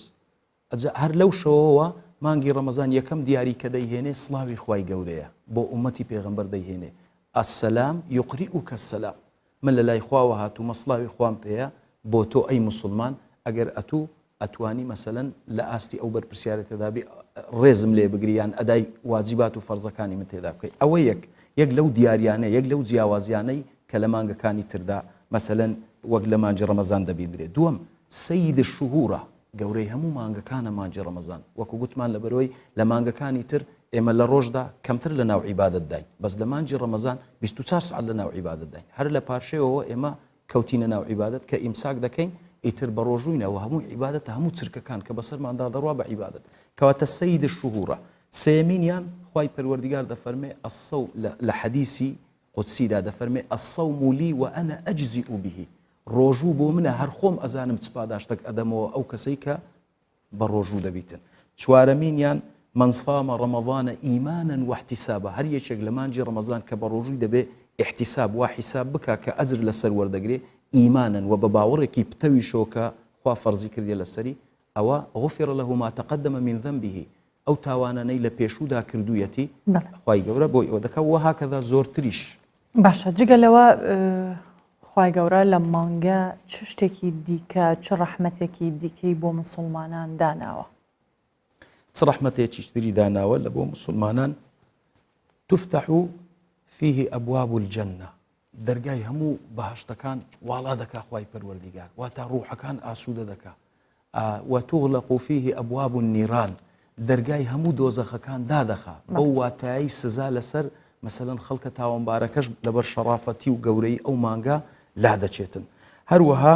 توغەل و مەڕەدەت و شەیاطین شەیتانەکان کۆت و زنجیر دەکرێن هەر بۆ نمونەگە هەز لە خۆمان ڕابگرین لە مانجی ڕەمەزان لایانی کەم ئەو مەجلیسانەی کە مەسەلەن غەیبەتی لێ دەکرێت زوو هەڵوەستەیەک دەکەین دەرین زمانمان بە ڕۆژە با ڕۆژوەکەمان سوک نەبێت کەواتە ئەوە دلیلە لەسەوەی ئەو مانگەی شەیتانەکان کەم کۆت و زنجیر کراون مرۆڤەکان کەمتر هەڵە لە دەستیان ڕوودەداتن ئەوەش زۆرێکی ترە لە ڕەحمەت کە خوای گەورە لەو مانگە داینایە کەواتە چەند گرنگە کە مسلمانان لەو مانگە وانە وەربگرن یان مانگی ڕەمەزان چ وانەیەکی بۆ خەڵک پێیە کۆمەڵێک وانەی جوانی تێدا هەیە یەک لەو وانانە ئیستیجابەت و ئەمری الله وەڵامدانەوەی فەرمانی خوای گەورەیە خوای گەورە دەفەرمێ کوتیبە عەلەیکوم الصیام قومنا به بە درێژایی ئەو مانگە ئێمە هەڵستاین بە ئەداکردنی ئەو فەرزە ئەوە یەکەم وانە لەوەی دووەمین علەمەنا ئەتەوبە مانگی ڕەمەزان ئێمەی فێری تەوبە کرد دووبارە دەستی کوبرەی دووبارە بکەوین و ناو باوەش و نزا و پاڕانەوەی خوای گەورە لەوەی لە هەڵەکانمان ببووری و لە نێوانی خۆشمان یەکتری ببورین ئەلەو مانگە وەک خوای گەورە کە لێمان دەبوریتن سێمینیان علەمەنا ئەسەدەقە فێری بەخشین و ئەوانەی کردین ئەوەی کە زەکات دەدا ئەوەی کە زەکاتی لە سەنیا ماڵە هەژارێک بەسەر دەکاتەوە هەروەها علەمەنا ئیستیقامە فێری دامەزراوی و خۆڕاگری کردین ئەتوانین نزیکەی 16-17 سعات خۆڕاگر بین خۆ ئەتوانین لە مانگەکانی تریش هەر خۆڕاگر بین فێری ئەوەی کردین علەمەنا العەفوە لێبوردەیی دەرببڕین مەسەلەن خەڵکێک لە بازار تووڕێ بەهۆی ڕۆژوەکەیەوە ئێقەت پێ دەگریتن ئەتوو لە وەڵامدا وەک پێشوونی وەک پێش ڕەمەزان چی وەڵام دەدەیەوە ئینی سائیم من بە ڕۆژوو حرمەتی عیبادەتەکەی خۆم دەگرم ئەوە هەموو دەرسن ڕەمەزان ئێمەی فێر کرد لەو مانگە هەروەها هەستکردن بە برسیەتی خەڵکی هەژاران یعنی خەڵکانەکەنە بە درێژایی 11 مانگ مەسەلەن لەوانەیە هەژار و نەبوونەدار بن هەروەها ئاشنای کردینەوە بە قورئان ئەوەش کە دەرسێکی ترە لەبەرەوەی زیاتر مسلمانان لەو مانگە قورئان دەخوێنن زۆری تریش ئەکرێت مسلمانێک کەسێک بە ڕۆژوو بێت بەڵام سوود لەو وانانە وەرنەگرێت یان کاری پێنەکە خات و سارا پێغەمبەری خوا صلی الله علیه و سلم وەڵامەی بە فەرمودەیەک دەدەینەوە پێغەمبەری خوا صلی الله علیه و سلم دەفەرمێ ئەتاکم ڕەمەضان دەفەرمێ ڕەمەزان هاتەلاتان لە دەستپێکەوە دەفەرمێ هاتەلاتان شەهڕ مبارەک مانگەکی بە پیت و بەرەکەت و پیرۆزە فەرض الله عەلەیکم صیامه خوای گەورە ڕۆژوەکانی لە ڕۆژدا بەسەر ئێوەدا فەرض کردووە تفتح فيه أبواب السماء هەموو دەرگا ئاسمانەکان واڵا دەبن هەر نزایەک دەکەی دەگاتە عەرشی خوای پەروەردیگار سروشتی مانگەکە وایە وتغلق فيه أبواب الجحيم دەرگای دۆزەخەکان هەمووی دادەخرێن واتە ڕوحەکان ئاسوودە دەبن لایانی کەم لەو مانگە وتغل فيه مەڕەدەت الشەیاطین شەیتانەکان کۆت و زنجیر دەکرێن دەفەرمێ لله فيه ليلة خير من 1000 شهر لەو مانگەدا خی گەورە شەوێکی تێدا دیاری کردی کە شەوی قەدرا خێر و بێری باشترە لە 1000 مانگ واتە 84 ساڵ و قسوور من حوریمە ئەوە کە وەڵامەکەی جەنابتە من حوریمە ئەوەی کە خۆی بێبەش دەکاتن واتە وانە وەرناگری لە ڕەمەزان یان مەسەلەن هەوڵ نادا خۆی چاک کاتن لەو مانگە فقط حوریم ئەوە بەخۆی بەرپرسیارە لەوەی کە سوودی وەرنەگریان وانەی وەرنەگر پەندی وەرنەگر لەو مانگە پیرۆزە ئەگەنە ئەسڵ وایە مانجی ڕەمەزان ببێتە وێستگەیەک خۆمان پێپاکەینەوە لەو مانگە بەڵام ئەوەی کە وەرناگری ئەوە خۆی بەرپرسیارە لە دوا ڕۆژدا مامۆستا لەگەڵ بەردەوامە بین ئەچینە گەرمیان بەشێک لە گەنجان دوای بەربانگ لە مانگی ڕەمەزان حەز لە خواردنەوەی چای سەرخەڵوز دەکەن ئەڵێن چای سەرخەڵوز لە چای سەرغازی ماڵەوە بەتامترە پامنێرمان هەرێم جاف لە گەرمیان لەگەڵمانە هەرێم سلااوت لێ بێ فەرمو بەڵێ سارا شەو باش دیارە بۆ ئەم شەو هاتوومەتە لای یەکێک لە چای فرۆشەکان کە لەسەرم عربانەیە عربانەیەکی کلاسیکی بەدار دروست کردو و چایشی لەسەر فرۆشێ خۆشیکی تری ئەمە ئەوەیە کە چایەکەشی چای سەر خەڵوزە ئەمە شوای کردووە شەوان خەڵکیی زۆری لە دەور کۆ ببێتەوە ینی بە تایبەتیوانی حەزیان لە چای سەر خەڵوزە ئێستا چمەلایەن کوڕەگەنجە خۆی کەم عربانە جوانە و خنجیرانەی داناوە و چایەکش ئەفرۆشێ لەسەر خەڵوز سەماوەێکشی داناوە ئەم کاتت باش ئەگەر پێم بڵێ پێش ڕەمەزان خۆت ئیشی چیتە کرد و ئێستا بەس ئەبینم بەس چایە فرۆشی وڵای پێش ڕەمەزان دوکانی لەفەم بوو ئیشی لەفەمە کرد بۆ بڕیارە دابیکەیتە چای و ئیشی چایچێتی لەگەڵ لەفەکە تا چی فەرقێکی هەبوو بۆچی چایت هەڵبژاردە و چایە فرۆشی وڵای چای لەخوا بەزیابیە لە چایی خەڵوز بەکاردێنم ئەوە تاموچێژی خۆی هەیە لەخوا بەزیابیە مشتری خۆمشمەیە ئەتە بۆیە بڕیارمدا لێرانە کار بووم باشە ئیشە چۆنە ئیش کار و کەسابەتە چۆنە بەشی ئەو مادووبوونەتەکە و لە سەعات چەنەوە دەسەکەیت چای فرۆشتن تاوەکو سەعات چەنە مێنیتەوە وڵی لەخوا بەزیابیە ئەوەی کەوا داهاتی چایەکە دەرگەین بەشماگا بەس بۆ ئەوەی کەوا لە سەعات چەنوتیم ناشت و تقریبا نەشتە دێم تا سەعاتی دوی شەو تاو کاتە بەردەوام کارەکەیم زیاتر چای ئەو چایی بەکارێنی چای چەندەوە ئەکتێکەڵەکەی و ئەو مشتریانەی دێنە لات حەزیان لە چی جۆرە چایەکە وڵایی هەر بە ئام سێ چوار چای باش تێگەڵ دەگەم اینجا بۆیە بۆ نوبەرامێکی خۆشی دەبێ و تامی خۆشە بێ مشتەرەکانیش هەموو ڕوو لە من دەکەن و تێم بۆرانە چای دەخۆنەوە دەستت خۆش بێ باچمەلای مشتەرەکانیشە دیارە دیمەن و منزەری ئەم عربانە کلاسیکێش زۆر جوانە شەڵا خوارزکەی تۆش بدا شەوتان باش با بێ مەلای ئەم گەنجانە ئەم چای خۆرانش ئەم کاتت باش ئەگەر پێم بڵێ هەموو شەیەک دەی بۆ چای خواردن بۆ لایم کوڕە بەڵێ هەموو کات دێم و چایەگەشی زۆر خۆش و چای سەر خەڵوز هەر ئێوارە ئینشەڵڵا فتارمان کرد لە دوای ڕەمەزان دێن بۆیرە بۆ سێر ئەم یاریەوە بۆ خۆمان چای لەم وەسایەشە خۆین باشە با لێت بپرسم چای سەر خەڵوز لەگەڵ چای ماڵە لای تۆ چی جیاوازێکی بۆچی هەموو شەوێک زۆر جیاوازی لە برەوەمە لەسەر خەڵوز دەکری ئەوەی ماڵ لەسەر غازەوەی غاز تامی نییە وەکو تام ئەمەنی ئەمە تام خۆیە جیاوازە دەبەن بێگومان تۆ لە ماڵیش دوای نان خواردن و ڕۆژ و شکاندن چات خواردووە کێسە شاخ بەڵێ هەر چای ماڵشە خۆم و دوای دێم شۆ لەیرەش چایە خۆم باخوا شەوانە شەوی وایە 4-5 جێرا خۆم دەستت خۆش بێ ئەوە خوارزقی چای فرۆشەکەی داوە دیارە ئەویش بە ئەو ئەگەر هاوکارمە و دیمەنیش پیشامدا دیارە چایەکەوە بەم شێوازە لەسەر خەڵوز و لەسەر ئەو دارانەیکەن بۆیە ئەم دوو کەڵ و چایەت یەکەڵە بێت تا موچێژێکی تایبەتی هەیە وەکو ئاماژەشم پێکرد لە سەرەتاوە عربانەیەکی جوانی کلاسیکیشی داناوە سەماوەر و عربانەکەشی هەر بەدار دروست کردووە هێناوێتی بۆ ئێرانایترەوە وای کردووە ئەوە زیاتر خەڵک گەنجان و خەڵکی بەتەمەنیش لە دەوری کۆ ببنەوە و تامی چایەکەی ئەم کوڕە گەنجە بکەن دیارە نەک هەر ئەم لە زۆربەی شار و شارۆچکەکانی گەرمیان لە شەوانی ڕەمەزاندا ئەو کەسانەی کەسابەتەکەن و بەدوای کەسابەتە گەڕێن بە تایبەتی ئەم پیشانە خەڵکێکی زۆر پەنابەنە بەرکاری چای فرۆشتنم و خەڵکێکی زۆریش لە دەوریان کۆوە بێتەوە بەڵێ سارا من دەگەڕێمەوە بۆ لای تۆ و بۆ لای میوانەکەشت سپاس بۆ هاوکارمان هەرم جاف لە گەرمیان لەگەڵمان بوو مامۆستا دەگەڕێمەوە لای جەنابەت لە مانگی ڕەمەزان ئەگەر کەسێک بە ڕۆژوو بوو بەڵام لەسەر ئەو کردوانەی کە ئاماژەت بۆ کرد و باست کرد بۆ نمونە لەسەر خۆەکانی خۆی بەردەوام بوو گونجاو نەبوو بۆ مانگی ڕەمەزانیان کاری خراپە بوو باوا بڵێن ئایا ئەو کەسە بە ڕۆژوو بێت یان نا بابەتی ڕۆژوو خات و سارا ڕۆژوو واجبە ئەو کەسەی کە هەر خوێکی هەیە مادامە سنەکەی سنی تەکلیفە لە ڕووی شەرعەوە واجبی سەرشانیتی بە ڕۆژوو ببیت کە واجبەکە ئەدا دەکاتن دەکەویتەوە ئەوەی کە ئەگەر لەسەر خۆکانی خۆی بەردەوام بێ ئەو خوانە تا چەند مەسەلەن نامەقبولن لە ڕووی شەرعەوە ئەوە واجبەکەی لەسەر لا دەکەوێ ئەو هیچ ئینکاری تێدا نیە واجبە شەرعیەکەی لەسەر لا دەکەوێ بەڵام لە ڕووی پاداشتەوە لەوانەیە مەحروم ببێ بەڕاستی لەوانەیە مەسەلەن ئەو پاداشتە وەکو کەسێکی خاوەن خوی باش وەرنەگریت ئەو جیاوازیە هەیە ئەگە ناوازبەکە لەسەری لا دەکەوێتن ئەدای واجبی خۆی دەکا بەڵام خۆکان ئەسڵ وایە وازی لێبینی بەس کە واز ناهێنێتن مانایوانیە ڕەمەزانی لەسەر ینی ئەوە لەسەر حیساب نەکرێ بە مادام بە ڕۆژی دەبی واز بە شەرعیەکەی خۆی ئەدا دەکا ئیتر دەکەوێتەوە مەشیئەتی خوای گەورە ڕەنگە پاداش وەکو پێویست وەرنەگریت باشە چه هەندانێک هەیەوە بکات کە مسلمانان بە ڕۆژوو بوونیان عیبادەتەکانیان لە مانگە چڕ بکەنەوە وەکو گوتمان فەرمانی خوا لەسەر و هەموو ئەوانەیە و هەروەها فەرمودەیەکی پێغەمبەریشمان هەیە صلی الله عليه وسلم پێغەمبەری خوا دەفەرمێ في أول ليلة من رمضان ليكم شوي مانجي رمضاني بيروزوا ينظر الله إلى أمة محمد صلى الله عليه وسلم خواي پروردگار بتاوي رحمة تمشاي همو أنداماني أمتي بيغمبر دكا صلى الله عليه وسلم ومن نظر الله إليه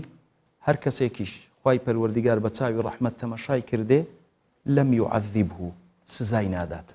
كوابو أو يقل هاندانا كان هر يشغل إيما هەر لە سەرەتای مانگی ڕەمەزانەوە خوای گەورە بە چاوی ڕەحمەت تەمەشای کردینێ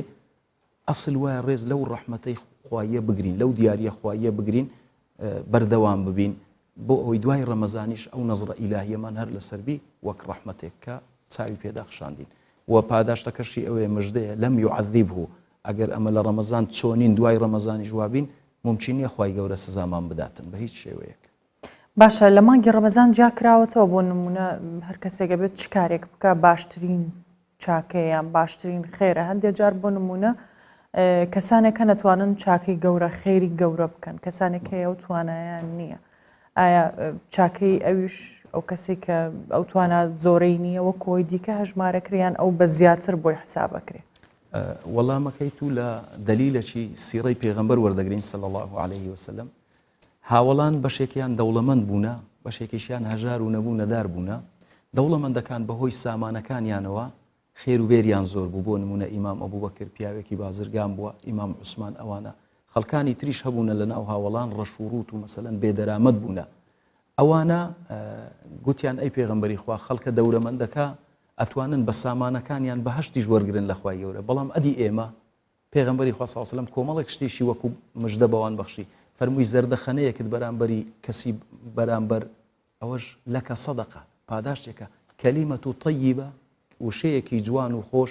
دڵی مقابلەکەت خۆشکەی بۆ تو بە سەدەقە حیساب دەکرێتن کۆمەڵێک شتی دیکە هەتا ئەتوو کە واجبی شەرعی هەموو پیاوێک ئەوەیە کە خێزانی خۆی نەفەقە بکاتن وەکو شەرە کە لە بازاڕەکان ئەو ڕسمانەی تا زەمان بینی ئەو ڕێپۆرتاژەی کە لەگەڵ جەنابەت بوو ئەو خەڵکانێک کە ئێستا لە پاشەوە هەر خەریکی کاسبین جۆرە کاسبیەکە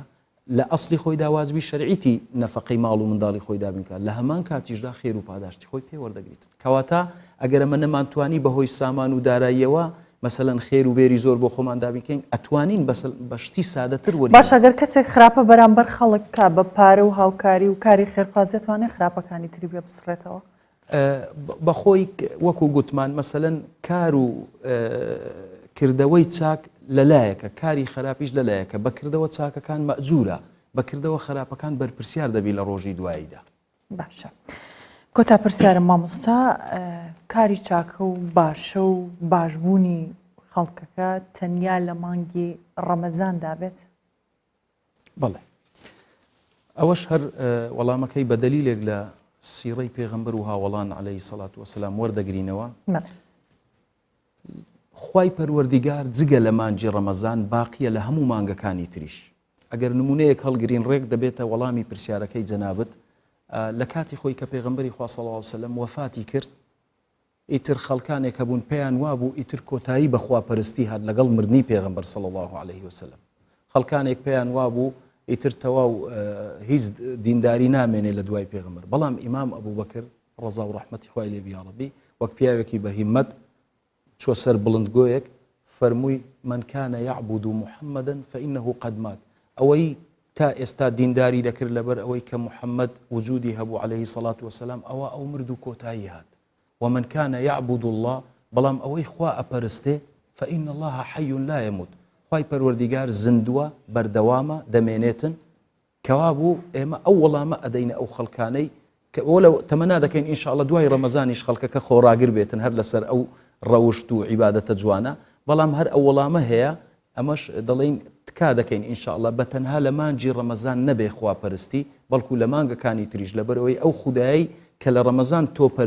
پەرستشت لەگەڵی ئەنجامدایە هەمان ئەو خودایە دەمێنێتەوە لە دوای ڕەمەزانیش. بەڵێ مامۆستا محەممەد ئیسماعیل پێشپێش و چاکفەن زۆر سپاس بۆ ئامادەبوونت زۆر سپاس بۆ جەنابیشت بۆ ڕەخساندنی ئەو دیمانەیە سپاسی تۆش دەکەین زۆر بەخێربی زۆر سپاس.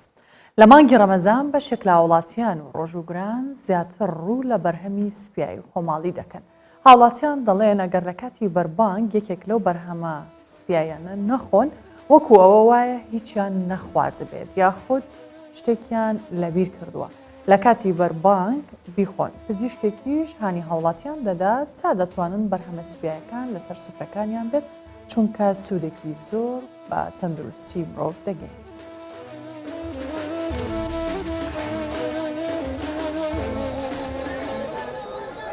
مەها ڕۆژی گرتنێە و هەر مسلمانێک بە ئالیە خوبە دە بازاریدا مژیلی کڕینە خارن و بە خارنانە بە ئاوەیەک سەرەکیژی بەرەمێن سپیاتیان.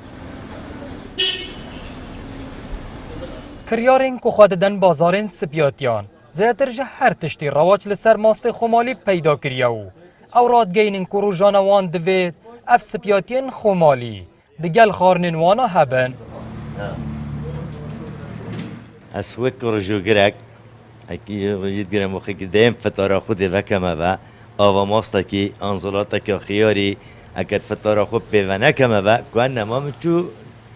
nexwariye hiç. Ez gelek mihimiye dema mastê çunkî mast tiştekî reîsî vekî tiştekî ege serxwar nebît wekî mirivî tiştekî xwe bîr kirî. Yani mast gelekê baş e bo ava mastê bu zilata xiyarî ew bi cigorkê şa sîngê mirivî pakişt ked yani tiştekî zûrê fayde. Me heka fitare nebît tiviya mastê de nevîn fitare nayê te xwarin.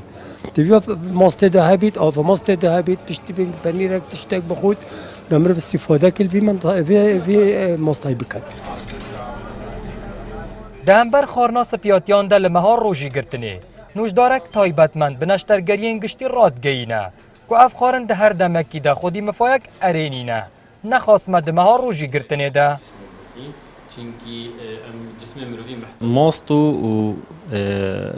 اوش ماستی چید من همی گلک فایده نه خاصتا رمضان دا تفیا همی مال استعمال کن چه گل پاشیوی بید چه گل فتاره بید و از بجم یعنی هکر یعنی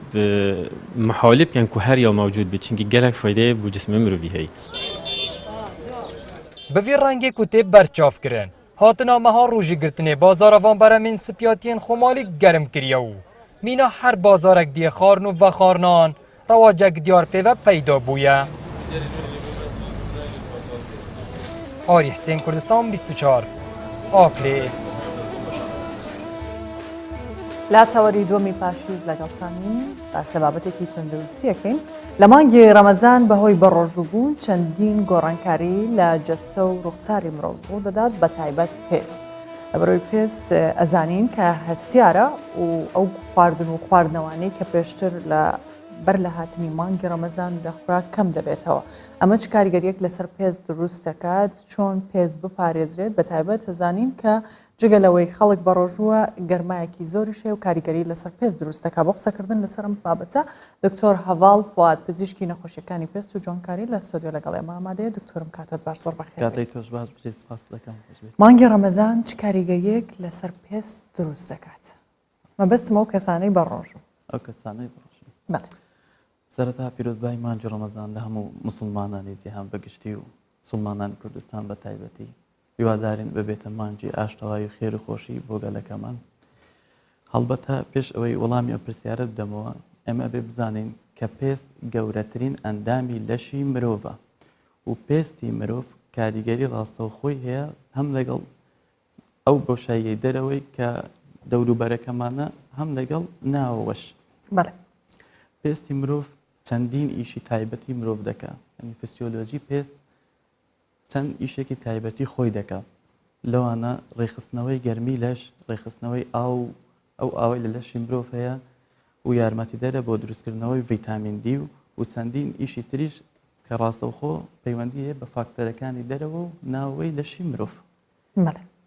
دەربارەی ڕۆژووبوون پێست جیا لە بەشەکانی تر ڕۆژووبوون کاریگەری باشی هەیە لەسەری کە ئەوش خۆشبەختانەیە بۆ ئەو کەسانەی کە پێستێکی تەندروستیان بوێ لەبەرەوەی ئێمە ئەبینین دەربارەی بڵێن ئەو بەشانەی کە سوودی باشی هەبی بۆ پێست لەبەرەوەی ڕۆژووبوون دەبێتە هۆی ئەوەی کە پێستی لەشی ئینسان بەگشتی ئەو ئۆکسیدانت و مادە ژەهراویانە خاوێن ببتۆ لە لەشی و پێستی مرۆڤیش هەموو گۆڕانکاریەکان لە مانگێک دروست دەکاتن گۆڕانکاری و نوێکردنەوەی پێستمان هەیە کە لە کۆی 28 ڕۆژ پێستی مرۆڤ خۆی نوێ دەکاتەوە ئەمە ژوا دەکاتن ئەو سایکل و گۆڕانکاریەک لە خانەکانی پێستا هەیە دووبارە ئەو پێستە خۆی نوێ بکاتەوە ئەمەش ڕاستەوانە لەگەڵ ئەوە دەڕواتن کە مانگێکی ڕەمەزان دەبێتە هۆی نوێبوونەوەی پێست و خاوێنبوونەوە لە مادە ژەهراویەکانی پێست ئەمە بۆ هەموو کەسێک وایە یان پەیوەندی بە جۆری خواردن و لایەنی تەندروستی ئەو کەسەوە هەیە خۆی ئەمانەی کە باسمان کرد لە پێستێکی تەندروست پێستی تەندروست چییە؟ پێستی تەندروست ئەو کەسانەی کە کەسی ئاساین نەخۆش نین نەخۆشەکانی پێستیان نییە بەڵام لەگەڵ ئەوەش ڕۆژووبوون کاریگەری هەیە بۆ هەندێک سوودی تری پێست لەوانە هەوکردنی پێست کەم دەکاتەوە ئەگەر ڕۆژوگرتنەکە لەو ماوەیە بێ وا دەکات پێست دووبارە خۆی نوێ بکات و ئەمەش کۆلاژین لە پێست دەردەداتن وا دەکات پێست زیاتر تون بێتەوە درەنگتر تووشی چرچ و لۆچی بێت باشە بینە سەر کەسێک کە شێوازی خواردن و خواردنەوەی گۆڕانکاری بەسەردایە هەندێک کەسێک خواردنی زۆر کەمەکاتەوە ئەمە کاریگەری خراپ لەسەر پێستی دروستەکان بەگشتی باس لە لایەنە خراپەکان بکەین بەگشتی یەکێک مەسەلەن کە خواردن کەم دەکاتەوە دەوەستێتە سەر جۆری ئەو خۆراکانی کە دەیخواتن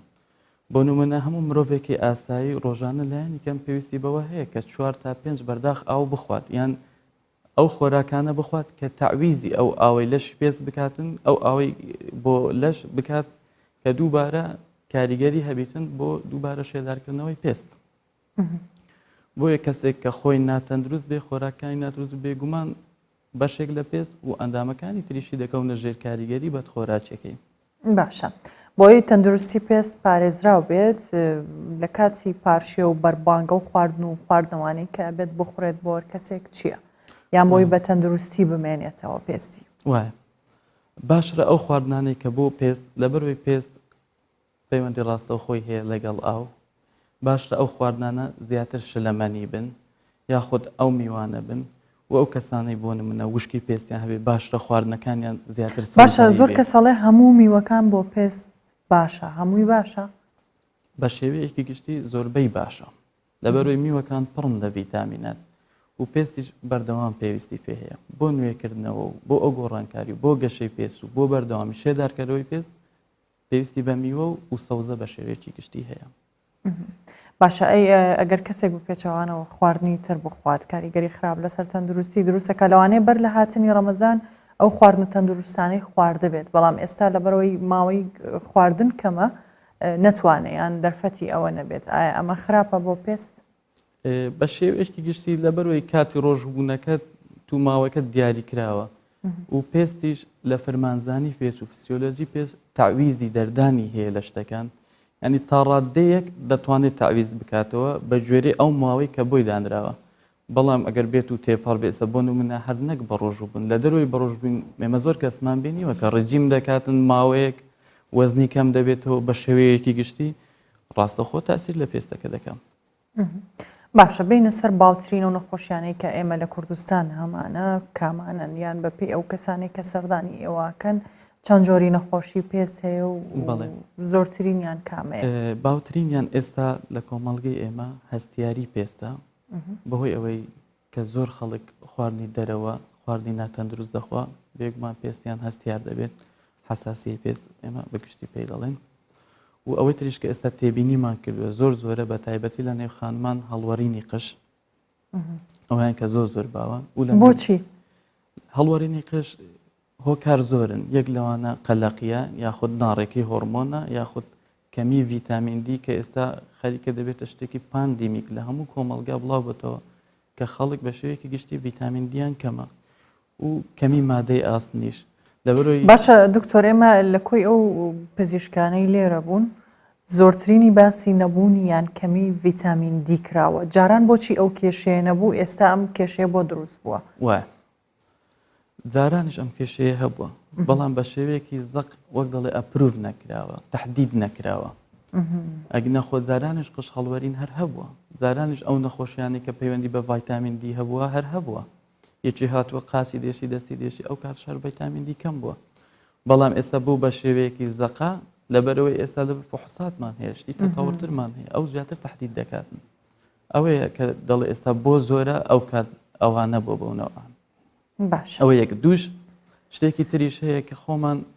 لایف ستایلمان تەندروست نییە ینی بۆ نمونە ئێستا ئاخر توێژینەوە دەڵێ باشترین کات بۆ ئەوی کە ڤایتامین دی پێست زۆر بێ ئەو کاتێک کە تازە خۆر هەڵدێ بۆی بتوانانی ئیسپادە لەو تیشکە خۆرە بکەیت بەڵام ئێمە لایف ستایلی ئەمە ئەوەیە لەو کاتە هەمومان خەوتوین بەشێکی کەم خەڵک بەخەبەرە بەتایبەت لە ڕەمەزان بڵێ و ئەو جەوی کە خۆر کە لێمە دەدا ئەو خۆرە تەندروست نییە لەبەروی ئێمە ئینڤایرۆمنتە دەوروبەرەکەمان تەندروست نییە جەوێکی خۆڵاوی و بەردەوام خاوێن نییە باشە ئەمە هەر ئەم دوو جۆرە نەخۆشی هەیە کە زۆر باو بێت لە ناو خەڵک هەستیاری و هەستیاری پێست ئەوە هەر بە شێوەیەکی گشتیە وەکو ئەگزیما یاخود ئەوەی ترکە پێ دەڵێن لیر دروست بوون ئەرتیکاریە ئەوانە زۆر دەبینرن ئەوەشی کە دەبین ئەوانە مەترسی نییە ئەوانە مەترسی هەیە بە تایبەتی کە ئەرتیکە لیر دروست بوون جۆرێکی هەیە جۆرێکی تومدا ئەگەر زۆر عیلاج نەکرێت دەبێتە هۆی تەنگە نەفسی و هەنجار گیان لەدەستدانی نەخۆشەکان بەڵام لەگەڵ ئەوەشە کە عیلاجی هەیە ینی شتێک نییە کە عیلاجی نەبێت ئەوەی تریشکە ئێستا تێبینیمان کردووە لە ناو گەنجان ئێستاش و پێشووتری شەر هەبووە دروستبوونی زیبکەیە کە بەڕاستی نەخۆشێکی زۆر دێن بۆ ڕاوێژکاریەکان بەهۆی زیبکەوە باشە چارە سەریان ڕێنمایی تۆ بۆ گەنجان چییە بۆوانەی کە نایانەوە بچنە پزیشکیان ئەم گرفتیان هەیە ئایا ڕێگەیەکی گونجاو هەیە بۆی خوانی لێ بپارێزن ڕێگەی گونجاو ئەوەیە بخۆی ئەمە یەکەم جار ئەبێ بزانین هۆکاری دروستبوونی زیبکە چییە هۆبکارە بۆ ماوەیمان هەیە و هەندێکی کەمی پەیوەند بە خۆراکەوە و چوونە بەرخۆرە دوو هۆکوار بۆ ماوەیەکە ناتوانێت ڕێگری لێ بکەیت لەبەر ئەوە شتێکی ویلاتیە بەڵام دەتوانێت پێی بڵێیت لایەنی کەم خواردنی چاور کەمکەرەوە لایەنی کەم شیرنی کەمکەرەوە کە ئەم گەنجە ئەتوانێت بیکە و چوونە بەرخۆر دەتوانێت دژەخۆر بەکاربێنێ یاخود ئەو فاکتەران ئەو هۆکارانی کە وا دەکە خۆر کەم بەردکەوێت لەوانە شەپقە دابنێ یان پێویست کاتن بە شێوەیەکی گشتی داپۆشرابێ ئایگلاس عینەک لە چاوکە ئەوانە هەندێک جارەڵێن ئەو کەسانەی کە دەستکاری دەموچاویان زۆر ئەکەن زیاترە بێت زیبکەکانیان ئەمە ڕاستە زیاتر بەڵێ چونکە کاتێک کە زیبکە دروست دەبێت هەوکردنی بەکتریایی لە بنەوە دروست دەبێت تۆ ناهێڵی نە سووری بەکتریاکە تەوا بێت نەتەواو نەبێت کە تو دەست دەدێ و هەڵی دەکەنی ئەوەیە کە ناهێڵی دووبارە ئەو پێستە کۆلاجین دەربداتەوە و بەکتریاکە زاڵە بەسەر ئەم شوێنە بۆیە سەرئەنجام چاڵ لە دووری دروست دەبی یاخود ماک دروست دەبی شوێنەکەی دەمێنێتەوە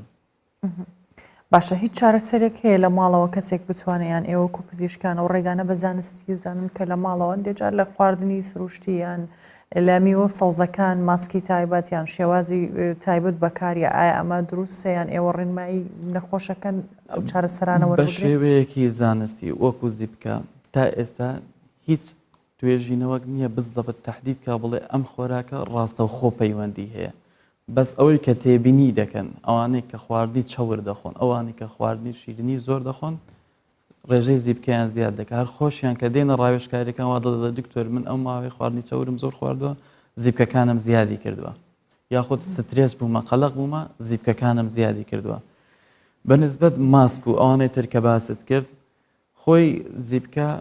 لەبەر ئەوەی سیبەم هایپەر ئاکتر یعنی زۆر زۆر دەردەداتن و کونیلەکان دەگیرن و بەکتریا هەوکردنی زیاد دەبێ بۆی ئەم زیبکانە زیاد دەبێ کاتێک تۆ شتێک بەکاردێنیت هەردەمەسا شۆردنەکە یاخود سابوونێکی تایبەتە ئەو چاوریەی سەرپێز لا دەدەی یاخود ماسکێک دەکەی ئەو چاوریە لا دەدا دووبارە یارمەتی دەرە بۆ دروست بۆ کەمبوونەوەی زیبکەکان. باشە دکتۆر لەگەڵە بەردەوامە بینە چینە دیاربەکر لەوێ چەند خانەوادەیەک پێکەوە پارشێوەکەن پەیامنێرمان حەسەن کۆسەن لەگەڵەوە خانەوادانەیە بزانین چۆن پارشێوەکەن و چ خواردنێک لە دیاربەکر ئەخورێت لە شەوانی ڕەمەزان چەندە ڕەمەزان بۆتە دەرفەتێک بۆ ئەم خێزانانە پێکەوە کۆ ببنەوە حەسەنم کاتت باش فەرموو.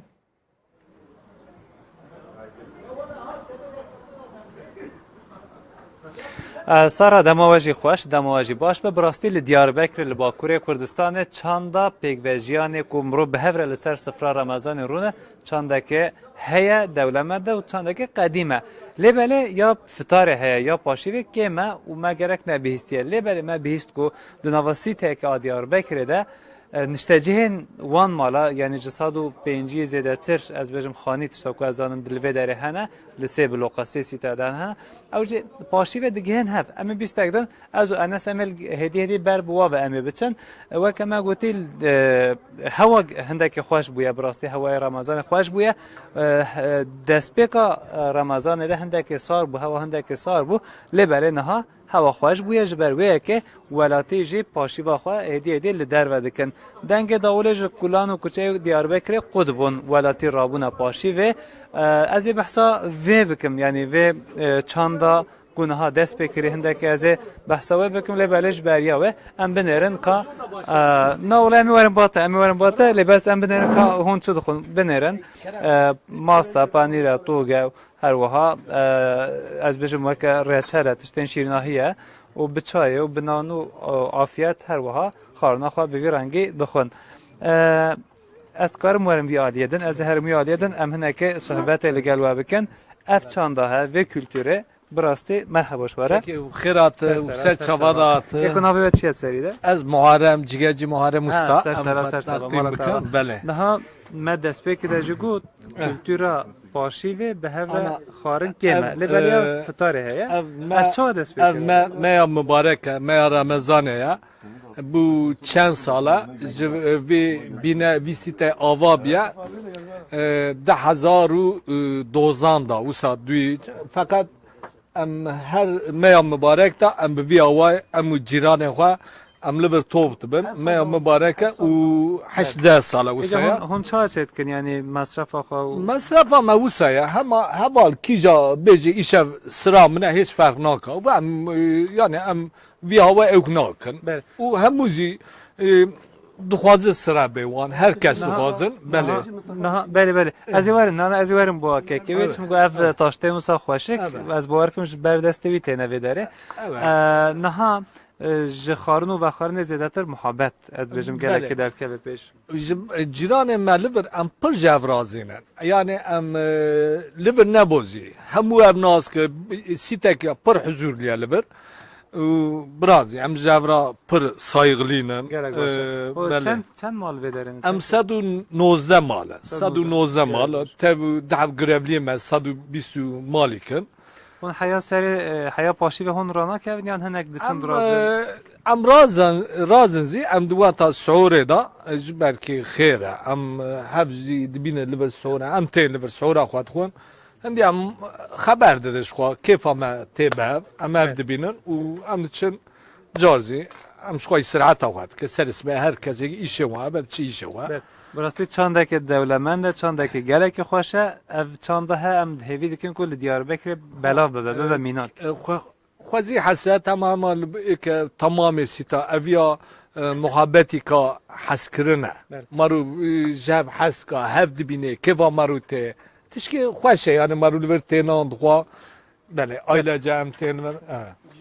bel ew cîranê we nû hatiye vê derê ez ê herim bavê jî ez ê herim bavê lê belê ez ew li herim ba keke Mustafa jî ew jî ez ê misal aliyê piştê re herim lê qemera me bilal pêşberî me bit keke Mustafa jî bi rastî li Diyarbekirê geştegerên ku têne Diyarbekirê heta neçin xana Hesen Paşa taştiya wî nexwin ez bawer kim rihet nabin merheba keko Merhaba, hoş geldin. Hoş bulduk, sağ ol. Tep Türkiye hinekê qisakê ez bawerim. Tu Türkiye qisakê ez ê wergerînim hinekê. Tamam. Hayırlı olsun sahurunuz. Sağ ol, Allah razı olsun. Teşekkür Tabii ederiz. Ramazan'ın biraz maneviyatından bahsettik. Siz de biraz neler söylemek Şimdi bizim sitemizde bir aile ortamı var. Bəli. Kak Mustafa dibece de V sitede Bu sitede aile ortamı var. Burada yabancı kimse yoktur. Yeko garip tüneye böyle. Yok, hiç kimse yoktur. Bu yaklaşık 2010'da bu site yapıldı. 2010'dan bu yana bu sitede çok ayrılan olmadı. Dibece de hezaru daha ve ev site hatiye damezranı hatiye avakiren o gerek kes jiber ve xoşi ve muhabbet Bir aile birliği oluşturmuşuz burada. Herkes burada ailedir. Yabancı kimse yoktur burada. Bəli, Malavava tut xazi hindeki bahsa taştayıb ki tamavan çavana tadı nasıl en çok ön plana çıkan ne var? Şimdi hepsinin tadı ayrı ayrıdır. Evet. Tadına bakmadan ben tadını sana söyleyemem ki. Sen Doğru. önce yiyeceksin ki bak Doğru, herkes yiyor işte. Biz yayından sonra yeriz inşallah. Tamam, inşallah. Bu tamava çavana dibece ve tu tam beki tu beji yani tu zani katama Diyarbakır'da Sunrise sitesi 10 yıldan beridir Ramazan ayında sahur. Bəli.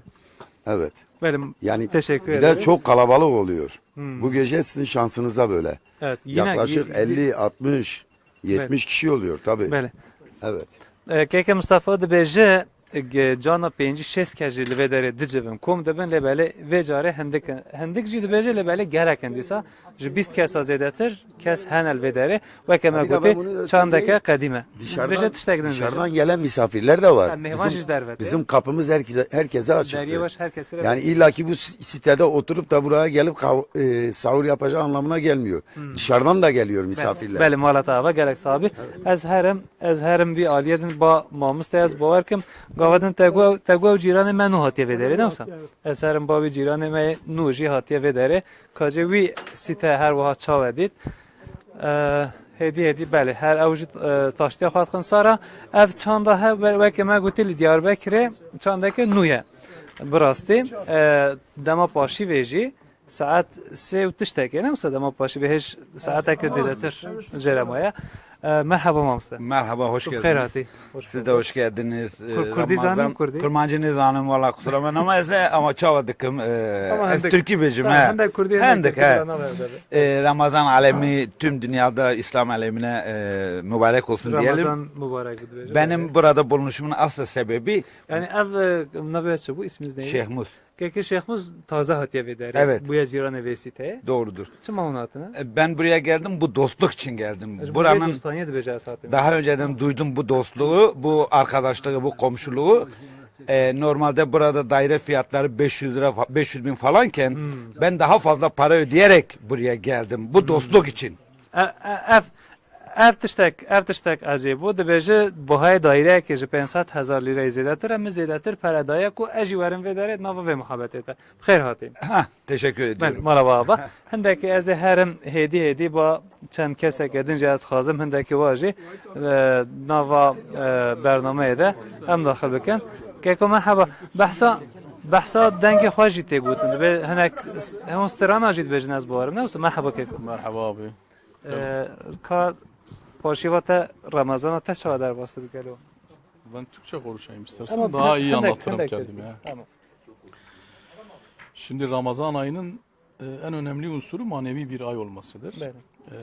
Tabi İslam diyarıdır Diyarbakır. 639 senesinde zaten kendisi İslami tercih etmiş bir kenttir. Sahabeler şehri, peygamberler şehridir.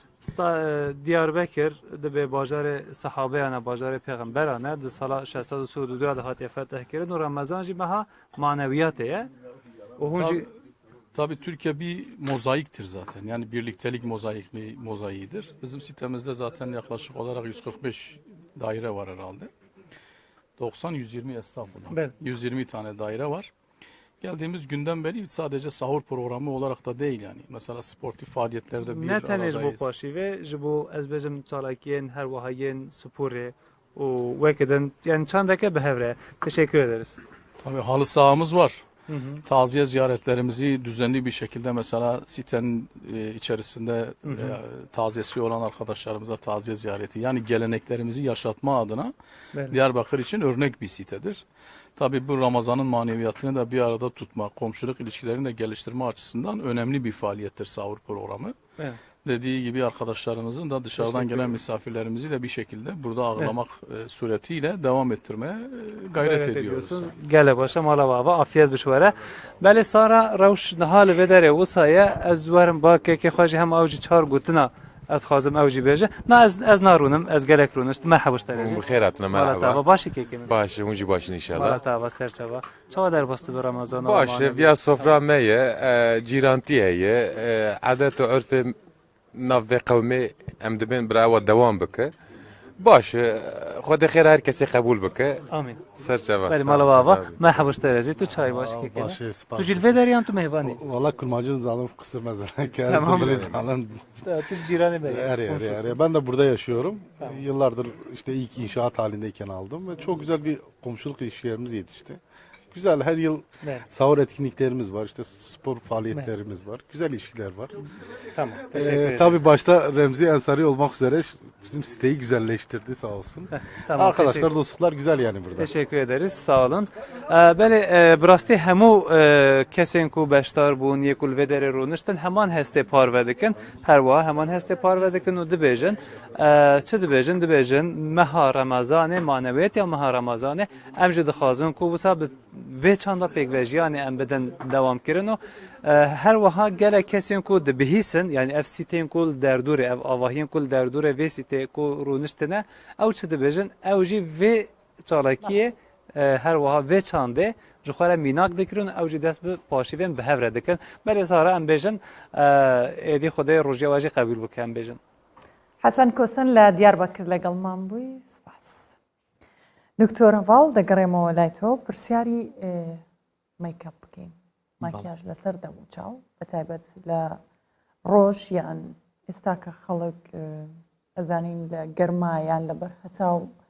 ماکیاژەکە ئەمە چەند کاریگەری لەسەر پێز دروست دەکات. بەڵێ یەکێک تر لەوانەیە کە زۆر سەردانیکەر دێنە لامان کەوتنەتە ژێر کاریگەری بەکارهێنانی مکیاج کە کاریگەری هەبووە بۆ دروستکردنی پەڵا یاخود دروستکردنی زیبکە یاخود بە شێوەیەک تر دەیبینین کە کونیلەکانی پێستیان زۆر کراوە دەبێت لە بەرۆی بەڕاستی نازان بەعزێ مکیاج بەکاردێنن زۆر کاریگەری خراپی دروست کردووە لەبەرەوەی کونیلەکانی پێست دەگرێت کە ئەم کونیلانە دەگرێت ناهڵی ئەم پێستە چاوری تەواو دەربداتن ئەم چاوریەکە لە ناو پێستەکە کۆ ئەبێتەوە یارمەتی دەر و میدیایەکی باشە بە ئەوی بەکتریا بتوانێت دووبارە گەشە بکاتەوە لەناو و بەعزێ جار زیبکە دروست دەکات بەعزێ جاریش لەبەرەوەی مکیاجەکە زۆر ئەمێنێتەوە لە ناو کونیلەکان فراوان دەکات ئەمەش دووبارە لە ڕوخساری دەردەکەوێتن کە کونیلەکانی پێستی لەگەڵ کەسێکی ئاسایی ناتەبیە نائاسایی چکە کونیلەکان تەواو دەرکەوتووە ئێمە پێیان دەڵێن بۆ هەمومان هەوڵ بدەن لەو مکیاجانە دوور بکەونەوە کە مادەی کیمیایی زۆر تێدایە و هەوڵ بدەن کە گەڕایتە ماڵەوە یەکەم ئیشت لابردنی مکیاجەکەت بێت و پێشیان دەڵێن ینی هەوڵ بدەن ئەو مکیاجێ بەکاردێنن بادژەخۆری تیابێ ئەمانە ینی بە شێوەیەکی گشتی کاریگەری مکیاجە لەسەر پێست باشە بینە سەر دژەخۆر کە ئاماژەت پێکرد چۆن بەکار بێت ڕێگە دروستەکەی چۆنە چۆن بزانرێت کە ئەم جۆرە گونجاوە لەگەڵ پێستی کەسە وایە ئێمە پێش ئەوەی نەوعی دژەخۆر دیاری بکەین ئەبێت نەوعی پێستەکە دیار بکەین بۆ نمونە ئەگەر کەسێک پێستی ئاساییە یان وشکە پێویستە دژەخۆرەکەی لە شێوەی کرێم بێت کەسێک کە پێستی چەورە پێویستە دژەخۆرەکەی شل بێت لە شێوەی ئاوی یان شت فلودی پێ دەڵێن ئێمە کە شل بێت و لەبەر ئەوەی ئێستا ئێمە داخلی وەرزی گەرما بین باشرە ئەو دژەخۆرانی کە بەکاری دەینین لایەنی کەم ئەو فاکتەرەی کە لە ناو دژەخۆرە کە پێی دەڵێن SPF سەروی 50 بەسەرەوەتر بێت بۆ ئەوەی کەمترین کاریگەری خۆر بکەوێتە سەر پێست چۆن چەند ئەم فاکتەرە زیاتر بێت هێزی ئەم خۆرەی کە ئەم تشکی خۆرەی بەرپێست دەکەوێت کەمترە بێتەوە باشە هەندێک جار جیاکردنەوەی زەحمەتە بۆ خەڵک چۆن دژەخۆرێکی باش هەڵبژێرێ لە بازار لە بەروی جۆرەکانیش زۆر ئێستا لە زۆربەی کات دژەخۆر ئەبێت پزیشکی پێست دیاری بکات هەروەکو ئاماژەم پێدا پێویستە جۆری پێستەکە ببینرێت ئەگەر پێستەکە وشک بوو یاخود ئاسایی بوو پێویستە ئەو دژەخۆرانە بێت کە کرێمە ئەگەر نەگونجاو بوو کاریگەری پێچەوانەی ئەبێت لەسەر بێگومان بەعزە جار سوورە بێتەوە هەستیاری دروست دەبێت زیبکە دروست دەکات زیوان دروستەکە ئەمان هەم کاریگەری لاوەچی دژەخۆرن. باشە بینە سەر جۆری نەخۆشیەکانی دیکەی پێست ئاماژەت بە چەند جۆرێک کرد بە دەر لەوانە جۆری دیکەشی هەیە؟ ئەو یەکتر حەزم لێ بوو ئاماژەی پێ بکەم کە ئێستا زۆر باوە لە نێو کۆمەڵگەی ئێمە ئەویش دروستبوونی پەڵەیە. بەڵێ ڕۆژانە ئێمە زۆر نەخۆش دەبینین کە دێتە لامان بەهۆی دروستبوونی پەڵە. پەڵی پێست جۆری زۆرە زیاتر دەیانبینین لە ئافرەتان.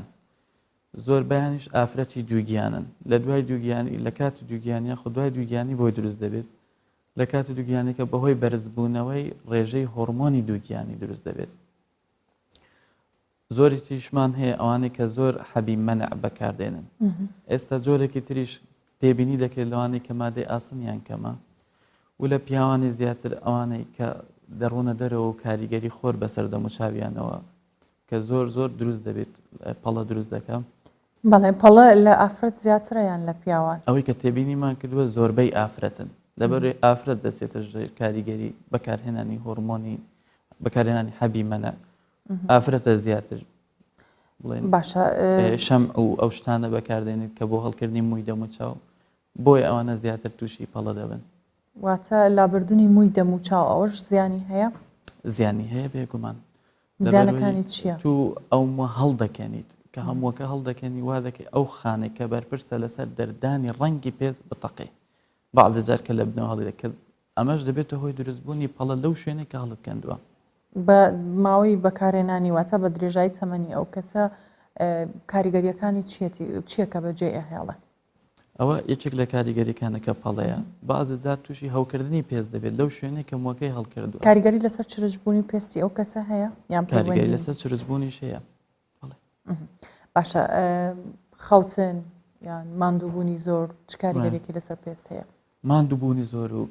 خەوتن و کەم خەوی بە شێوەیەکی گشتی کاریگەری ڕاستەوە خۆی لەسەر پێست هەیە چونکە پێستی ئینسان ڕاستەوخۆ بە عەزەڵەکانەوە نووساوە کاتێک کە تۆ هیلاک دەبیت یان کەم خەویت ئەو عەزەڵەیە خاو دەبێتەوە ئەو بڵێ ماسوولکانەی دەموچاو خاو دەبێتەوە کە خاو بەوە یەکسەر پێوە دیار دەبێت ئەو پێستە لەگەڵی هەڵکشان و داکشان دەکەم. باشە لە کاتی خەو هەندێک جار کرێمی تایبەت هەیە لە شەو بەکاریەت یان هەندێکی دیکە لە ڕۆژ بەکاریە ئەم کرێمانە چه سوودێک بە پێست دەگەێنێت؟ وایە ئێمە بە شێوەیەکی گشتی بە تایبەتی بڵێن کە مرۆڤ دەچێتە تەمەن و دوای 30 ساڵ و ئانە پێیان دەڵێن پێویستە کرێمی شێدارکەرەوە بەکاربێنی بۆ پێست پێویستە ئەو سابونانە بەکاربێنی کە مادەی کیمیایی زۆرتیان نەبێت پێویستە پێش ئەوەی بخەویت یەکەم شت ئەوەی کەوتمان ئەبێت مەکیاجەکەت لابێت نابێت بە مەکیاجەوە بخەویت یان لە گەنجان ناڵێت پێیان دەڵێن نابێت بە جێڵەوە بخەون چکە ئەبێتە هۆی هەڵوەرینی قش. باشە بەشێک لە خەڵک وەرزشەکەن لە کاتی وەرزشکردنی شەزانین کە عارەقێکی زۆرەکەنەوە ئایا مە کاریگەری لەسەر پێست بەجێ هەڵێت کاریگەریەکە باشە یان خراپ؟ بەڵێ ئەوەی کە تێبینیمان کردو ئەوانەی کە زۆر ئارەقە دەکەنەوە خۆیان دێن بۆ شەکوای ئەوەی کە بۆنی ناخۆشی لێدێت بەعزێ جار ئەم ئارەقکردنەوەیش کونیلەکانی پێست دەیگرێتن و دەبێتە وەکو چۆن دەڵێن قونێرە ئەوەیە لە ژێر باڵ و بڵێن ئەو شوێنانەی کە لۆچن ئیلتیهاب دەکا ئەبسێس دروست دەبێتن ئیلتیهاب کۆ دەبێتەوە و بەعزێ جاریش ئەیان بینین ئەوانە کە ئارەقەکەیان کەمە کاریگەرێکی وا دروست نابێت بەعکسەوە ئەو لە خۆی خاوێن دەکاتەوە لەو بڵێن ئەو مادە ژەهراوی ناتەن دروستانەی کە لە ناو کونیلەکانی پێویستەکات ئاوێکی زیاتر بخۆنەوە یان شلەمەنی زیاتر بخۆن یان ئاساییە؟ هەر لە سەرەتا ئاماژەم پێکرد هەموو ئینسانێکی ئاسایی پێویستە 4 تا 5 بەرداغ گڵاس بخوات ئەوە لە باری ئاسایی کەسێک کە زۆر ئارەقە دەکاتەوە ئەبێت تعویزی ئەم ئاوە بکاتەوە اینجا چی بە ئاو خواردنەوە بە یاخود بەو خواردنانی کە ئاوی زۆرتیایە وەکو شووتی و میوە ئەو شتانی تر. واتە توانێت کەسێک ئاو کەمتر بخۆ میوە زیاتر بخوا و میوانی ئاوی زۆرتیان یان جێگرەوەی ئاو جێگرەوەیە تعویز ئەمەش بۆ ئەو کەسانی کە بڵێن کەمتر حەز لە ئاو خواردنەوە دەکەن. باشە ئێستا ڕەمەزانیشە خەڵک هەیە زۆر چا قاوە یان شەربەت ئەخواتەوە ئایا ئەما کەوێتە بری ئەو ئاوەی کە ئەبێت بخورێتەوە؟ یانەڵێ من چا زۆرە خۆم ئاو بۆ بخۆمەوە خۆی طبعاً لە بەرۆی پێک هاتەی چا بەشێکی ئاو بەشێکی مادەی ترە بەس پێکاتی ئاو خۆت ئەزانیت کۆمپلیتلی ئاوە یعنی هیچ شتێک ناتوانین مقارنە بکەین بە ئاو هیچ شتێک تعویزی ئاو ناداتەوە و زۆر کەسیش دەبینین هەرچێک بێت تێنیوتی ناشکێت تا ئەوەکە نەخواتەوە. باشە بینە سەر جوانکاریەکانی پێست ئێستا ئەو جۆرە باوانی کە لە کوردستانە کرێت و خەڵک ئەنجامی ئەدات کامانن و چی؟ بەڵێ ئێستا بە شێوەیەکی گشتی فیلەر بۆتۆکس پلازما کە زۆر دەیان بینیم ئەوانە زۆر ڕۆژانە دەیان بینیم سەردانمان دەکەن و خاوێنکردنەوەی پێستیش خاوێنکردنەوەی پێست گرنگە؟ خاوێنکردنەوەی پێست گرنگە چونکە تو پێست ڕزگار بۆ کێکرێ؟ خاوێنکردنەوەی پێست بۆ هەموو ئەو کەسانەی لە دوای تەمەنی 18 ساڵیەوە کە پێستیان هیلاک بێت یان زەڕور بێت یان پێویست بێت. باشە دەینە سەر ئەو جۆرانی کە ئاماژەت بۆ کرد بۆ تۆکس و فیلەر و پلازما بۆ کێکرێت چۆن ئەکرێت کاریگەریەکانی چیە بەڵام بەر لەوە چینە لای سلێمانی لەوێ بەشێک لە هاوڵاتیان لە مانگی ڕەمەزان دوای بەربانگ ڕوو دەکەنە خواردنی چەرەزات و گوڵە بە ڕۆژە. ئارام بەختیار پەیامنێری کوردستان 24 لە سلێمانی زانیاری زیاتر دەخاتەوە. سڵاوتان لەبێت یەکێک لەو خواردنانەی کە لە شاری سلێمانی خواستێکی زۆری لەسرە بە تایبەت لە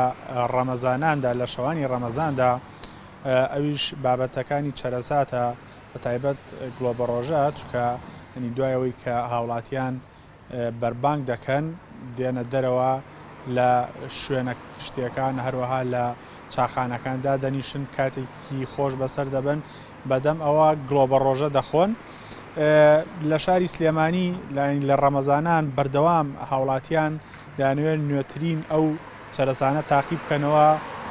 کە هەیە بە تایبەتی جۆرەکانی گڵۆ بە ڕۆژە من لە ئێستادا لە یەکێکم لە دوکانەکانی شەقامی مەولەوی دەمەوێت لەگەڵ کاکڕزگار یەکێکە لە فرۆشیارەکانی چەرەسات بزانین خواست لەسەر گڵۆ بە ڕۆژە و چەرەزات لە مانگی ڕەمەزان چۆنە کاکڕزگار سڵاو لێبێت پێمان بڵێ خواست لەسەر چەرەسات لە مانگی ڕەمەزاندا چۆنە بە تایبەت گڵۆ بە ڕۆژە وەک دەزانین لە سلێمانی ئەنی هاوڵاتیان دوای بەربانکردن گڵۆ بە ڕۆژە ینی زۆر حەزیان پێەتی. بەڵێ بەخێبن سەرەتا سەرچاو و سەرسەرم بەخێبن لە ڕەمەزانە ئێمە خواستێکی زۆر لەسەر چەرەساتە بە تایبەتی گڵۆ بە ڕۆژە و بازاریش لە چاو ساڵانە بازار کەمە کزە بەسەر باشە بۆ ڕەمەزانان جاوردە و دەبەرە و جێژ نەچین ئیش بەرەو پێشەوە ڕوە بەڵام زیاتر لە شەوانە بە ڕۆژکە گەرمە هاوڵاتی کەمترێتە دەرەوە بەس بە شەوان زیاتر هەتا درنگانێکی شەو خەڵک لە دەرەوەیە. ڕزگارەکرێ پێمان بڵێ ئەو جۆرانی گڵۆ بە ڕۆژە کامانن کە زۆرترین خواستی لەسەر لای هاوڵاتی خۆی بە معنای چەرەسات یعنی تێکەڵا گڵۆ بە ڕۆژە یەک نوع هەیە نوعەتەکان یەک نوع بەڵام چەرەسات وەکو فستەق و گاز و بەیەم و ئەمە نوعەکانی بە جیاجەتی کە وتت چەرەسات ئەوێ بە تێکەڵە بەڵام خواست لەسەر هەمووی زۆر زیاترە بەڵام بە تایبەتی گڵۆ بە ڕۆژە کە خواردنێ کە ئەخورێت و زیاتر تابی خۆی زیاتر ئەخورێت وەکو چەرەسات نییە فستەق نییە مەسەلەن کابرا کەمێگە خوات لی بێزارە بێ بەس گڵۆژە زیاتر ئەخورێت. زۆر سپاس بەڵێ دەمەوێت ینی باسی ئەوە بکەم کە لە سلێمانی لە شەوانی ڕەمەزاندا هاوڵاتیان کە لە ماڵەکانیان دێنە دەرەوە لە ماڵ نامێنەوە بە تایبەتی کە ئێستا ئەیت کەشەکە بەرەوە چووە کەشەکە گەرمتر بووە زۆر جار لەسەر شەقام و شوێنە گشتیەکان و چاخانەکان دەمێنەوە تا درنگانێکی شەو و هەروەها ئەو شوێنانش کە یاریە فۆلکلۆرەکانی تێدا ئەنجام دەدرێت لە شاری سلێمانی دەبێت گڵۆ بە ڕۆژە و چەرەزادی تێدا بەکار بهێنن وەکو نەریتێک وەکو حەزێکی هاوڵاتیانی شاری سلێمانی بۆیە لە شەوانی ڕەمەزاندا لە سلێمانی خواست زۆر لەسەر چەرەسات و بە تایبەتیش گڵۆ بە ڕۆژە هەیە.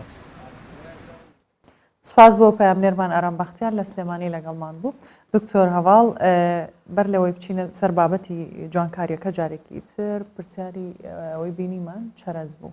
بە تایبەت گوڵە بە ڕۆژە هەندێک جارە وترێت کاریگەری لەسەر پێست هەیە ئایا کاریگەری هەیە؟ بەڵێ ڕاستی هیچ توێژینەوەک نییە بزە بە تەحدیدی کە پێمان بڵێ گوڵە بە ڕۆژە ڕاستەوخۆ کاریگەری هەیە لەسەر خراپی پێست بەس ئەوەی ئێمە کە تێبینیمان کردووە زۆربەی نەخۆشەکان ئەو کاتێککە گوڵە بە ڕۆژە زۆرە خۆن زیبکە زیاتر دروست دەکەن یان کە دێنە لاما ئەڵێ دکتۆر ئەم هەفتەیە گوڵە بە ڕۆژەم بۆیە زیبکەم زۆر بووە بۆیش گوڵە بە ڕۆژەم زۆر خواردووە بۆیە ئێمە ناتوانین لەسەر ئەم توێژینەوانە کە نەکراوە بەس پێیان دەڵێن وەکو ڕێنمایی دەڵێن تو تەرکی مەکە بەس کەمتر لە خەڵکی تەبیعی بیخۆ باشە بینەوە سەر جوانکاری بۆتۆکس بۆ کێکرێ بۆتۆکس خۆی فکرەی بۆتۆکس بۆ ئەو کەسانە دەکرێت کە چرچولۆچی دەموچاویان زۆر دەبێ ئەتوانین بۆتۆکس بکەن بۆ ماوەی 6 تا 8 مانگ ئەو چرچولۆچیان نامێنێت ئێستا بۆ لەکوێیا بەکارێت زیاتر بۆ نیوچەوان دەوری چاو بازە جار بۆ لێو خوار لێو بۆ ئەو شوێنانە بەکاردێت کە چرچولۆچیان هەیە ئەوانە کە دەچنە تەمەنەوە یاخود بازدا لە گەنجانیش هەیە زوو چرچولۆچی بۆ دروست دەبێت بۆ ئانیش بەکاردێت و بۆتۆکس دەتوانن بە ئەو کەسانی کە بە شێوەیەکی ناتەندروست ینی بە شێوەیەکی زیاد لە حەد ئارەقە دەکەن دەتوانین بۆ ژێرباڵیان یان ئەوانە کە ئارەقەی ناو دەست دەکەن دەتوانین بۆ دەست بۆتۆکس بکەین چونکە دەبتەوە هۆی ڕێگر لە دەردانی ئارەقەی زۆر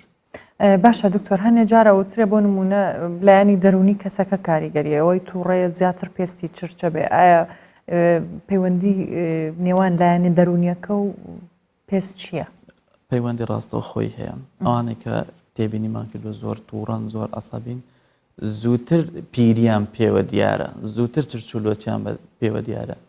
هۆکارێکی تری چرچولۆچی کێشانی جگەرە و نێرگەلەیە ئەو چرچولۆچی بۆ دەمەچاو زۆر زوو دروست دەکات هۆکارێکی تریش خۆرە کاریگەری ڕاستە خۆی خۆر بۆ سەردەمەچاو ئەو چرچولۆچی زۆر دروست دەکات باشە بینە سەر فیلەر ئەویان بۆ کێ بەکاریەت و کێ توانێت بەکاری بێنێ بیرۆکەی بەکارهێنانی فیلەر بۆ دوو ڕێگا بەکاردێت ڕێگای ڕێکاریمان هەیە ڕێگای جوانکاریشمان هەیە ڕێگا ڕێکاریەکان ئێستا یەکێک دێن بۆ نمونە لوتی خوارە ئەتوانین بە فیلەر بۆی ڕێکخۆینەوە یان چاڵێکی هەیە ئەو چاڵە پڕی دەکەینەوە بە فیلەر ڕێگاکەی تریش بۆ جوانکاریە یەکێک دێت بۆ نمونە زۆر لاوازە بڵێن خەتی خودودی نییە خەتی پێکەنینی تاو دەرکەوتووە ئەوە بۆی دادنین یان هەیە حەز دەکات ڕێکاری بۆ لێو بکات جوانکاری بۆ لێو توانین بە ئەو شوێنانە دای بنین هەرە وترێەوە زیاتر ژنێکە و ئافرەتێکە پیاویش هەیە و جوانکاریانە بکە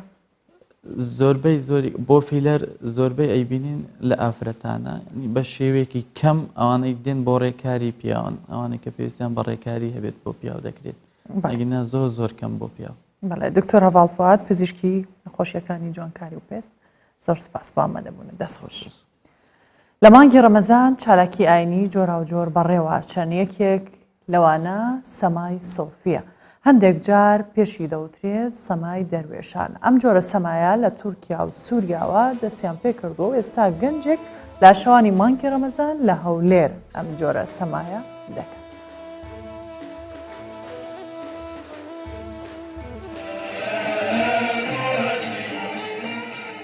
بازدە ساڵ ژ سەمایە سوفی تەمەنەکن لێش بۆی کەسێکی 23 ساڵی تەڤاهیا تەمەنە بیلال الطێر ji zaroktiya xwe ve semaya derwîşan dike anku semaya semah wî ev kar ji malbata xwe ya Sûrî wergirtiye 3 sal dibin ku Bilal ji Şamê berê xwe dide Hewlêrê da ku vê hunerê û rêwresma ruhî nimayîş bike ji bo Bilal du aliyên vê semayê hene aliyê olî ku girêdayê mezhebê Sûfiyê İslamê ye û alîkî bedewiyê û bala xelkê dikişîne rewşa semakir û kincên wî yên balkêş. أنا عمري 23 سنة صار لي بفتل شي 15 سنة تقريبا. تمني من 23 ساڵە ئەف 15 ساڵە ئەس سەمای دکم سەمایەکە سۆفیە ئەف تشت دو ماڵباتێدا هەبوو باو و برایان من سەما دکردن منجی چاڤلوان کرد سەمایەکە ئاشتیە جهێک و زکرا خودێ لێ هەبە و پاکیان جانا هەبە ئەو سەماژی لورە Bilal ne tenê semaya Sûfî dike ew kultûra milletên din ku nêzîkin ji semaya Sûfî zindî dike. Tenûreya rengîn beşeke ji kultûra Misrê ku di nêrîna Bilal de aliyê bedewiyê têde diyartir e û gihaye navrê û rism û ahengên welatên din jî weke Sûriyayê ji ber taybetmendiya wê. كل شيء غير هي كل شيء غير التنورة البيضاء فهو فلكلور. هەر جۆرەکە دنجیش بلی تەنورەیە سپی فلکلۆرە ئەڤە سپی سەرەکەیە تەنورەیە سێ چینە ڕەنگین دبە وەکە فانۆسەکی بڕەگەز مسریە یا ڕەنگینە دنجی وەکەوەیە لە یا سپی ئەو یا سەرەکەیە گۆژی تورکی هاتیە و گرێدای ئالی ڕۆحیە لڤی نوێن تایبەت هەنە دوعا و نمێژ دەما دەروێش دەستێ چەپێ نمز دکە واتە دەژ دنیای بەردەدا و دەستی ڕاستی بلند دکە داک و جانێ خوا نزیکی خودێ ببە عندك تجلي لله رب العالمين بالايد اليمنى والايد اليسرى ترك للعالم وترك للكسى سەمایە سوفی جۆرەکە ji zikrê ba mezhebê Sûfî ew derbirîneke li ser ji bîrkirina dinyayê û nêzîkbûna ji Xwedê ve. Li gorzanyariyan ew li ser destê Mewlana Celaleddînê Rûmî li Tirkiyeyê hatiye vedîtin piştî gûgeha Şemseddîn Tebrizî. Hiva Umar, Kurdistan 24 Hewlêr. پاشیومان پێشکەشکردن تاوەکو سبینەوە لە پرۆگرامێکی نوێ و بە چەند بابەتێکی نوێ دێنەوەلاتان هەر شاد بم قاتان دەکەم.